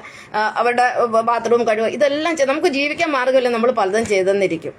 നമ്മുടെ കേരളക്കാർക്ക് അതിന്റെ ആവശ്യമില്ല. അവർക്ക് വിദേശത്ത് പോയി പെട്ടെന്ന് കാശ് വാരി ഇങ്ങനെ എല്ലാം സമ്പാദിച്ചു വെക്കണം. അപ്പൊ ഈ ഒരു അത്യാഗ്രഹം, അത് പിന്നെ മക്കളോടുള്ള അറ്റാച്ച്മെന്റ്, ഇത് ഈ കൂടുതൽ പിന്നെ ഭയങ്കരമായിട്ട് അങ്ങ് സ്വാതന്ത്ര്യം ആഗ്രഹിക്കുന്നതാണ് നമ്മുടെ ആൾക്കാർ. കാരണം കല്യാണം കഴിഞ്ഞാൽ എത്രയും പെട്ടെന്ന് വീട്ടിൽ നിന്ന് മാറുക, അച്ഛനെ അമ്മ ഒഴിവാക്കുക, പെട്ടെന്ന് മാറി താമസിക്കുക, ഭാര്യയും ഭർത്താവും മക്കൾ മാത്രമേ ആവുക, കൂട്ടുകുടുംബം പാടില്ല, അണുകുടുംബം. ഇതെല്ലാം നമ്മുടെ കേരളത്തിന്റെ പ്രത്യേകത. ദൈവത്തിന്റെ സ്വന്തം നാടല്ലേ, പറഞ്ഞിട്ടൊരു കാര്യമില്ല. അതേസമയം നമ്മൾ ഈ മഹാരാഷ്ട്രയിൽ വന്നു നോക്കിയാൽ ഒറ്റ റൂമിൽ 1 റൂമിലാണ് അവര് പിന്നെ അന്നെങ്കിൽ ഒരു ഒരു കട്ടിലേ കാണത്തില്ല. ആ കട്ടിലിനാണ് ചിലപ്പോൾ ഭയങ്കര ഹൈറ്റ് ഉണ്ടാക്കി വെക്കും. ഹൈറ്റ് ഉണ്ടാക്കിയിട്ട് അച്ഛനും അമ്മയും മേളിൽ കിടക്കും. കല്യാണം കഴിച്ചിട്ട് വന്ന മോനും വരുമ്പോഴും അതിന് അടിയിലത്ത് കിടക്കും, ആ കട്ടിലിൻ്റെ അടിയിൽ. എന്നിട്ട് ആ വീട്ടിലുള്ളതിൽ അപ്പുറം ഇപ്പുറം കിടക്കും, അല്ലെങ്കിൽ അടുക്കളയിൽ ഇത്തിരി സ്ഥലത്ത് പോയി എവിടെയെങ്കിലും കിടക്കും. അവർക്ക് എല്ലാ രീതിയിലും അങ്ങനെ അഡ്ജസ്റ്റ് ചെയ്യും. പക്ഷെ അവരും ഈ ജോലി എടുക്കാൻ അവർ ഈ മഹാരാഷ്ട്രയിൽ നിന്ന് ഇവിടെ ജോലി എടുക്കത്തില്ല എന്ന് പറഞ്ഞ പോലെയാണ് കേരളക്കാർ കേരളത്തിൽ ജോലി എടുക്കത്തില്ല. കേരളത്തിന് പുറത്ത് പോയാലും എവിടെ വേണമെങ്കിലും അവർ എന്ത് വേണമെങ്കിലും ചെയ്യുന്ന ആളുകളാണ്. അപ്പം ഈ സ്വഭാവമാണ്, അതായത് ഈ ഭക്തിയില്ലായ്മ കൊണ്ടാണ് ഈ മനുഷ്യൻ, അതായത് ഈ കേരളത്തിൽ ഇത്രയും പ്രശ്നമുണ്ട്. ഇന്ന് കേരളത്തിലെ പ്രശ്നങ്ങൾ ഞാൻ കുറേ എഴുതി വെച്ചിട്ടുണ്ട്. കാരണം ഈ ഭക്തി ഇല്ലാത്തതുകൊണ്ടാണ് ഈ പ്രശ്നങ്ങളെല്ലാം അവിടെ ഉണ്ടാകുന്നത്. നോക്കി, മാതാപിതാക്കളെ പരിത്യജിക്കുക, അവരെ കൊല്ലുക, സഹോദരങ്ങളെ കൊല്ലുക, ഭാര്യ ഭർത്താവിനെ കൊല്ലുക, ഭർത്താവ് ഭാര്യയെ കൊല്ലുക, സ്വന്തം പ്രസവിച്ച കുഞ്ഞിനെ കൊല്ലുക, അതൊക്കെ അസുരാണിമാരാണ്. പിന്നെ അന്യരുടെ സ്വത്ത് അല്ലെങ്കിൽ ദേവന്റെ അമ്പലത്തിലെ സ്വത്ത് അടിച്ചു മാറ്റുക, പുത്രിയെ പ്രാപിക്കുക, പുത്രിയെ ഭോഗിക്കുക, മാതാവിനെ ഭോഗിക്കുക. എനിക്ക് നന്നായിട്ട് അറിയാം മാതാവിനെ ഭോഗിക്കുന്നത്, അതുകൊണ്ടാണ് ഞാൻ കൃത്യമായിട്ട് പറഞ്ഞത്. ഭഗിനി പെങ്ങൾക്ക് ഗർഭം ഉണ്ടാക്കിയ സംഭവം കേരളത്തിലുണ്ട്. ഭോഗിക്കുക, പിന്നെ ഇങ്ങനെ അതുപോലെ മൃഗത്തെ ഭോഗിക്കുക, ശവത്തെ ഭോഗിക്കുക, ആടിനെ കൊന്നിരിക്കുന്ന കേരളത്തിൽ. പിന്നെ ഈ എന്താ പറയുന്നത്, ഇത് ലിംഗപൂജകരാണ്, ലിംഗമാണ് അവർക്ക് പ്രധാനം, ശൈവരാണ്, അസുരന്മാരാണ് ഈ ചെയ്യുന്ന മുഴുവനും. ശവത്തെ ഭോഗിക്കുക, പിന്നെ ബലാത്സംഗം ചെയ്യുക, പിന്നെ സ്ത്രീ പീഡനം, പിന്നെ സ്ത്രീധന പീഡനം, പുരുഷന്മാരെ പീഡിപ്പിക്കുന്നു, പിന്നെ ശിശുക്കളെ പീഡിപ്പിക്കുന്നു, പ്രകൃതിവിരുദ്ധ പീഡനങ്ങൾ നടക്കുന്നു, പിന്നെ അന്യരുടെ ഭാര്യയെ മോഷ്ടിക്കുന്നു, അന്യരുടെ ഭർത്താവിനെ അടിച്ചെടുക്കുന്നു, അങ്ങനെ എന്തല്ല. പിന്നെ ഗുരുക്കന്മാരെ നിന്ദിക്കുക. ബൈബിളിലൊരു വചനമുണ്ട്, പിന്നെ എന്താ പറയുന്നത്, പ്രവാചകനായിട്ട് സ്വീകരിക്കുന്നവന് പ്രവാചകന്റെ പ്രതിഫലം, ജ്ഞാനിയായി സ്വീകരിക്കുന്നവന് ജ്ഞാനിയുടെ പ്രതിഫലം. ഒരാളെ അയാളുടെ മൂല്യം അനുസരിച്ച് നമ്മൾ സ്വീകരിക്കുമ്പോൾ നമുക്ക് അതിന്റെ പ്രതിഫലം കിട്ടുന്നു. ഇപ്പം ഞാൻ യേശുക്രിസ്തുവിനെ ഭഗവാനായിട്ട് ഞാൻ സ്വീകരിച്ചിരിക്കുകയാണ്. അപ്പോൾ അദ്ദേഹത്തിന് എന്താ കിട്ടുന്നത്, അതിന്റെ ഒരു അംശം എനിക്കും കിട്ടും. അപ്പം ഒരു മാതാ അമൃതാനന്ദമയി എന്ന് പറയുന്ന അവർ ഒരു മ്ലേച്ഛനും അറിയത്തില്ല അവർ അമ്മ ആരാന്ന്. അമ്മ മഹാവിഷ്ണുവിന്റെ അവതാരമാണ്, അതായത് പരശുരാമന്റെ പുനർജന്മമാണ്. പരശുരാമൻ എന്ന് പറയുന്ന ചിരഞ്ജീവിയാണ്. അതെന്ന് പറഞ്ഞാൽ ഒരു ശരീരം കഴിഞ്ഞാൽ അടുത്ത ശരീരം അത് പെട്ടെന്ന് കയറുകയാണ്. അല്ലാതെ പരശുരാമൻ 10,000 വർഷം ഉണ്ടായിരുന്ന പരശുരാമന്റെ ബോഡിയല്ല ഇന്ന്. ഒരു ജന്മം എടുത്തു കഴിഞ്ഞാൽ പിന്നെ അടുത്ത ശരീരത്തിൽ പ്രവേശിച്ച് അങ്ങനെ കണ്ടിന്യൂ ആയിട്ട് പോകുന്നത്. അത് പരശുരാമനാണ് മാതാ അമൃതാനന്ദമയി അമ്മ. നമ്മുടെ കൽക്കി പുരാണം പകുതി തെറ്റാണ്. ആ കൽക്കി പുരാണത്തിൽ പറയുന്നത് കൽക്കിക്ക് ഗുരുവായിട്ട് വരുന്ന പരശുരാമനാണ്. ശരിയാണ്, ഞാനാണല്ലോ കൽക്കി, നിങ്ങളും കൽക്കിയാണ്, നിങ്ങളെല്ലാം കൽക്കികളാണ്. അപ്പൊ ഞാൻ കൽക്കിരാമനാണ്. അപ്പൊ എനിക്ക് ഗുരുവായിട്ട് വന്ന മാതാ അമൃതാനന്ദമയാണ്. ഈശ്വരനെ കുറിച്ചുള്ള ബോധം എനിക്ക് ഉണ്ടാക്കുന്ന അമ്മയാണ്. അമ്മ പറയും, മക്കളെ നമ്മുടെ ഉള്ളിലാണ് മക്കളെ ഭഗവാൻ ഇരിക്കുന്നത്, നമ്മൾ എങ്ങും അന്വേഷിച്ചു പോകണ്ടെന്ന് അമ്മ പറയാറുണ്ട്. അതൊന്നും മറ്റുള്ളവർ ശ്രദ്ധിക്കത്തില്ല. മറ്റുള്ളവർക്ക് അമ്മയിൽ നിന്ന് എന്താ കിട്ടുന്നത്, അമ്മയിൽ നിന്ന് എന്താ വല്ലതും കിട്ടണം, അതിനുവേണ്ടിയല്ലേ ആൾക്കാർ പോകുന്നത്. അല്ലാതെ ദൈവത്തിനെ കുറിച്ച് അറിയാനൊന്നും അല്ലല്ലോ പോകുന്നത്. നമ്മുടെ ഒരു ക്രിസ്തീയ പാട്ടുണ്ടല്ലോ, എന്താ പറയാ, ഈശ്വരനെ തേടി ഞാൻ അലഞ്ഞു, കടലുകൾ കടന്നു ഞാൻ തിരഞ്ഞു, അവിടെയുമില്ലിവിടെയുമില്ലി ഈശ്വരൻ എന്ന് പറഞ്ഞൊരു പാട്ടുണ്ടല്ലോ. അപ്പൊ അവസാനം പിന്നെ ഈശ്വരന്റെ കാലടി സ്വന്തം ഹൃദയത്തിലാണ് കാണുന്നത്. നമ്മുടെ ഉള്ളിലാണ് നമ്മുടെ ഭഗവാനെ. നമ്മൾക്ക് ബോധം, നമുക്ക് ആത്മജ്ഞാനം ഇല്ലാത്തതുകൊണ്ടാണ് നമ്മൾ മറ്റുള്ളവരിൽ ഭഗവാനെ കാണുന്നത്. അത് ആദ്യം മനസ്സിലാക്കാൻ നമ്മളും ഭഗവാനും ഒന്ന് തന്നെയാണ്. ആ കാര്യം മറക്കരുത്. അപ്പൊ പറഞ്ഞു വന്ന കാര്യം, അപ്പൊ അന്യരുടെ ഭാര്യയെ അടിച്ചു മാറ്റുക, ഭർത്താവിനെ അടിച്ചു മാറ്റുക, ഈശ്വരനെ നിന്ദിക്കുക, ദൈവത്തിനെ നിന്ദിക്കുമല്ലേ. ദൈവങ്ങളെയൊക്കെ എന്തുമാത്രം നിന്ദിക്കുന്ന അയ്യപ്പൻ എന്താ പറയുന്നത്, അവിടെ സ്ത്രീകളെ കിടുന്ന സമയത്ത് അവിടെ ഒരു കവാടം ഉണ്ടാക്കി വെച്ചത്. എന്ത് കവാടമായിരുന്നു ഉണ്ടാക്കി വെച്ചത്? അവിടെ അയ്യപ്പനെ ആക്ഷേപിച്ചു. ഇതിന്റെ എല്ലാം പാപം മൊത്തം ഒരുത്തൻ പാപകർമ്മം ചെയ്യുകിൽ പരക്കെയുള്ള മഹാജനങ്ങളും മൊത്തം അനുഭവിക്കുന്നു. ഒരു എരുമയ്ക്ക് ചേറ് പറ്റിയാൽ 7 എരുമയ്ക്കും അനുഭവിക്കുന്നു. അപ്പം കേരളത്തില് ഈ ഒരു നിരീശ്വരവാദം അടിച്ചേൽപ്പിക്കുന്നത് ചെയ്യുന്നതിന്റെ കേരളക്കാർ മൊത്തത്തിലാണ് അനുഭവിക്കുന്നത്. അതിന് യാതൊരു സംശയമില്ല. അപ്പം ഈശ്വരനെ നിന്ദിക്കുന്നുണ്ട് അവിടെ, ഇല്ലേ? ഓക്കെ. പിന്നെ ഗണപതിയെ നിന്നിച്ച്, ഇപ്പൊ ഗണപതി മിത്താന്ന് പറഞ്ഞാൽ ഞാനും പറയും മിത്താന്ന് പറഞ്ഞാൽ പോട്ടെ. പക്ഷെ അത് മറ്റുള്ള ഒരു കൂട്ടരുടെ വിശ്വാസമാണ്. അത് അതിനകത്ത് സത്യമൊന്നുമില്ല, അത് വേറെ കാര്യം. പക്ഷെ അത് ഓരോരുടെ വിശ്വാസനെ നമ്മൾ എന്തിനു പിന്നെ ഹനിക്കണം? അപ്പൊ അത് പിന്നെ സജ്ജനങ്ങളെ നിന്ദിക്കോ, എന്ത് നല്ല കാര്യം ചെയ്ത് അവരെ നിന്ദിക്കും. ഇപ്പൊ നമ്മുടെ ഉമ്മൻചാണ്ടി സാർ, അദ്ദേഹം ഒരു ദേവനായിരുന്നു. അത് ഒരിക്കലും അസുരനല്ല, അദ്ദേഹം ദേവനായിരുന്നു. അദ്ദേഹത്തിനെ കെണിയിലാക്കാൻ വേണ്ടി അസുരന്മാർ, ഈ മ്ലേച്ഛന്മാരെല്ലാം കൂടെ എന്തെല്ലാം കഥകളാണ് മെനഞ്ഞത്. ഇതെല്ലാം പാപമാണ് ഇവർ ചെയ്തു കൂട്ടുന്ന മുഴുവൻ. ബ്രഹ്മഹത്യാദി പാപം എന്ന് പറഞ്ഞാൽ പാപങ്ങളാണ് ഈ മ്ലേച്ഛന്മാർ കേരളത്തിൽ ചെയ്തു കൂട്ടുന്നത്. പിന്നെ ഗുരുനിന്ന, പിന്നെ ആ ഗുരുനിന്നയുടെ കാര്യം പറഞ്ഞാൽ എന്റെ ഗുരുവാണ് മാതാ അമൃതാനന്ദമയി. അമ്മയെ ആക്ഷേപിക്കുന്നത് കടപ്പുറം സുധാമണി.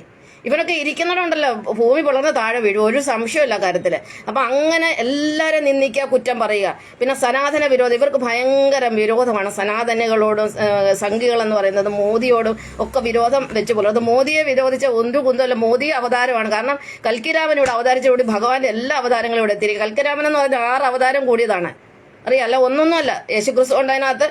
പിന്നെ ശ്രീകൃഷ്ണനുണ്ട്, ബലഭദ്രനുണ്ട്, വാമനനുണ്ട്, ശ്രീരാമനുണ്ട്, എല്ലാം ചേർന്നിരിക്കുന്ന ഒരു അവതാരമാണ് കൽക്കിരാമൻ എന്ന് പറയുന്നത്. അത് നിങ്ങൾക്ക് മനസ്സിലാകുക. കാരണം അത് യേശുക്രിസ്തു ബൈബിൾ പഠിക്കുന്നവർക്കറിയാം. ഒരു നല്ല രത്നത്തെ തിരിച്ചറിയണമെങ്കിൽ ഒരു നല്ല രത്ന വ്യാപാരിക്കേ സാധിക്കുകയുള്ളൂ. അതുപോലെ ഒരു ജ്ഞാനിയെ തിരിച്ചറിയണമെങ്കിൽ മറ്റൊരു ജ്ഞാനിക്ക് സാധിക്കുകയുള്ളൂ. ഇതൊക്കെ പഠിക്കണം. ഇതിനകത്തൊക്കെ ഉണ്ട് കാര്യങ്ങളൊക്കെ കർത്താവ് നമുക്ക് പറഞ്ഞു തന്നിട്ടുണ്ട്. അപ്പോൾ സജ്ജനങ്ങളെ നിന്ദിക്കുക, ഗുരുക്കന്മാരെ നിന്ദിക്കുക, മറ്റുള്ളവരെ കുറ്റം പറയുക. ഇപ്പൊ സുരേഷ് ഗോപി എത്ര നല്ല കാര്യം ചെയ്തില്ല, ഞങ്ങൾക്ക് കിട്ടാത്ത തെറിയൊന്നും. അദ്ദേഹം ഒരു ദേവനാണ്. കാരണം ഈ അസുരന്മാർക്കൊന്നും ദേവനെ പിടിക്കത്തില്ല. എനിക്കിപ്പോൾ ഞാൻ പറയാനുള്ളത് കംപ്ലീറ്റ് പറയും. എനിക്ക് യാതൊന്നും ഇല്ല. കാരണം എനിക്കറിയാം ഇവർക്ക് ഈ ഭൂമിയിൽ ഭഗവാൻ നാരായണൻ, എൻ്റെ സൃഷ്ടാവായ എൻ്റെ നാരായണൻ വിചാരിക്കാൻ ഒരിക്കലും ശീലായപ്പിനെ തോൽപ്പിക്കാൻ പറ്റത്തില്ല. ഞാൻ ഇവിടുത്തെ അമ്മയോട് പറയുമ്പോൾ എനിക്ക് ജോലിയിലൊന്നുമില്ല. ഞാൻ 10 പിള്ളേർക്ക് ട്യൂഷൻ പഠിപ്പിക്കുക. എനിക്ക് തയ്യൽ അറിയാം. എന്തൊക്കെ കാര്യങ്ങൾ എനിക്ക് ചെയ്യാൻ പറ്റുമെന്നറിയാമോ? അല്ലാതെ ഒരു വിഷ്ണുയോഗി ഈ ഭൂമിയിൽ ഒരു മനുഷ്യർക്കും തോൽപ്പിക്കാൻ പറ്റത്തില്ല. ഒരു മനുഷ്യർക്കും. കാരണം നമ്മൾ ആരും മോഷ്ടിക്കാൻ പോകുന്നില്ല. നമ്മൾ ആരും ഇപ്പോഴാണ് ഞാൻ എൻ്റെ മനസ്സിൽ നിന്ന് കാര്യങ്ങളൊക്കെ പറഞ്ഞത്. എനിക്ക് പറഞ്ഞു തീർത്തേ പറ്റുള്ളൂ. കാരണം ഇന്ന് മനുഷ്യൻ അജ്ഞാനിയാണ്. അവർക്ക് സത്യം അറിയില്ല. അപ്പോൾ എനിക്ക് മനസ്സിലാക്കിയിട്ടല്ലേ പറ്റുള്ളൂ. എനിക്ക് ഭഗവാൻ ഇതെല്ലാം തന്നു വിട്ടതല്ല. ഞാൻ പറഞ്ഞു, ഭഗവാനെ, എൻ്റെ അച്ഛൻ, എൻ്റെ പപ്പാജി നാളെ കൊണ്ട് എൻ്റെ തലയെ മുൾക്കുരി ഞാൻ അവിടുത്തെ തലയിലോട്ട് വെക്കുക. ഇനി എനിക്ക് തന്ന ഡ്യൂട്ടിയൊക്കെ ഞാൻ ചെയ്ത് തീർക്കാൻ പോവുകയാണ്. ഇനി അവിടുന്ന് അങ്ങ് ഏറ്റവും ഇനി ഒരു കാര്യത്തിനും ഇല്ല കേട്ടോ. ഞാൻ നിർത്തുക നാളെ കൊണ്ട്. അപ്പം മറ്റുള്ളവരെ കുറ്റം പറയാം. മദ്യം, മയക്കുമരുന്ന് ഇവ പിന്നെ ഉപയോഗിക്കുക, നിർമ്മിക്കുക, പിന്നെ അതുപോലെ തട്ടിപ്പ്, ചതിവ്, വഞ്ചന. എത്ര ബാങ്കുകളാണ് കേരളത്തിൽ പൂട്ടുന്നത്. എത്രയോ പാവങ്ങളുടെ പൈസയാണ് ഇവരെല്ലാം എടുക്കുന്നത്. പിന്നെ മാംസഭോജനം പറഞ്ഞ പിന്നെ ആത്മഹത്യകൾ ഏറ്റവും കൂടുതൽ നടക്കുന്ന ഇതെല്ലാം ഈ നിരീശ്വരവാദത്തിന്റെ ഫലമാണ്. ഈ നിരീശ്വരവാദികളെ പറയുന്ന മ്ലേച്ഛന്മാരെന്ന്. ഈ മ്ലേച്ഛന്മാരുടെ ചിന്താഗതി കൊണ്ടാണ് ഈ കേരളം ഇത് അനുഭവിക്കുന്നത്. ഒന്നിൽ ഇവർ നന്മയിലേക്ക് വരണം, ഇല്ലെങ്കിൽ ഇവരില്ലാതാവണം. എങ്കിൽ മാത്രമേ കേരളത്തിന് ഒരു ശാന്തി സമ്മാനം കിട്ടുള്ളൂ. അതിന് യാതൊരു സംശയവുമില്ല. ഇപ്പം ഞാൻ സമയം നോക്കട്ടെ. ഇനി ഒരുപാട് പറയാനുണ്ട്. എൻ്റെ അമ്മ സമയം എനിക്കിതിനകത്ത് പറ്റത്തില്ല. മറ്റേ ഫോണിൽ നോക്കട്ടെ. ഇതിനകത്ത് സമയം കാണാൻ പറ്റുന്നില്ല. ഒരുപാട് പേര് വന്നിട്ടുണ്ട്. എനിക്ക് ആരോടും ഹരിയോം പറയാൻ പറ്റിയില്ല. ഞാൻ പറയാം. 9:51 കേട്ടോ. അപ്പം ഞാൻ ഇനിയിപ്പം തൽക്കാലം അങ്ങ് നിർത്താം. അതേ പറ്റുള്ളൂ. ഇനിയിപ്പം ഒരു കാര്യം കൂടെ എനിക്ക് പറയണം. എനിക്കിനി പറയാനുള്ളത് നമ്മുടെ രാഹുൽ ഗാന്ധിയോടാണ്. മോനെ രാഹുൽ ഗാന്ധി, എന്നെക്കാട്ടി 7 വയസ്സിനുള്ളത്. കാരണം ഞാൻ 3ാം ക്ലാസ്സിൽ പഠിക്കാൻ പോയപ്പോഴാണ് എൻ്റെ അമ്മയെന്ന് കല്യാണം കഴിച്ചില്ല. 10 വയസ്സുള്ളപ്പോഴാണ്. എനിക്ക് 10 വയസ്സുള്ളപ്പോഴാണ്. ഞാൻ 5ാം ക്ലാസ്സിൽ പഠിക്കുമ്പോഴാണ് എൻ്റെ അമ്മ കല്യാണം കഴിച്ചു പോകുന്നത്. എൻ്റെ അമ്മയ്ക്കൊരു സ്വഭാവം ഉണ്ടായിരുന്നു.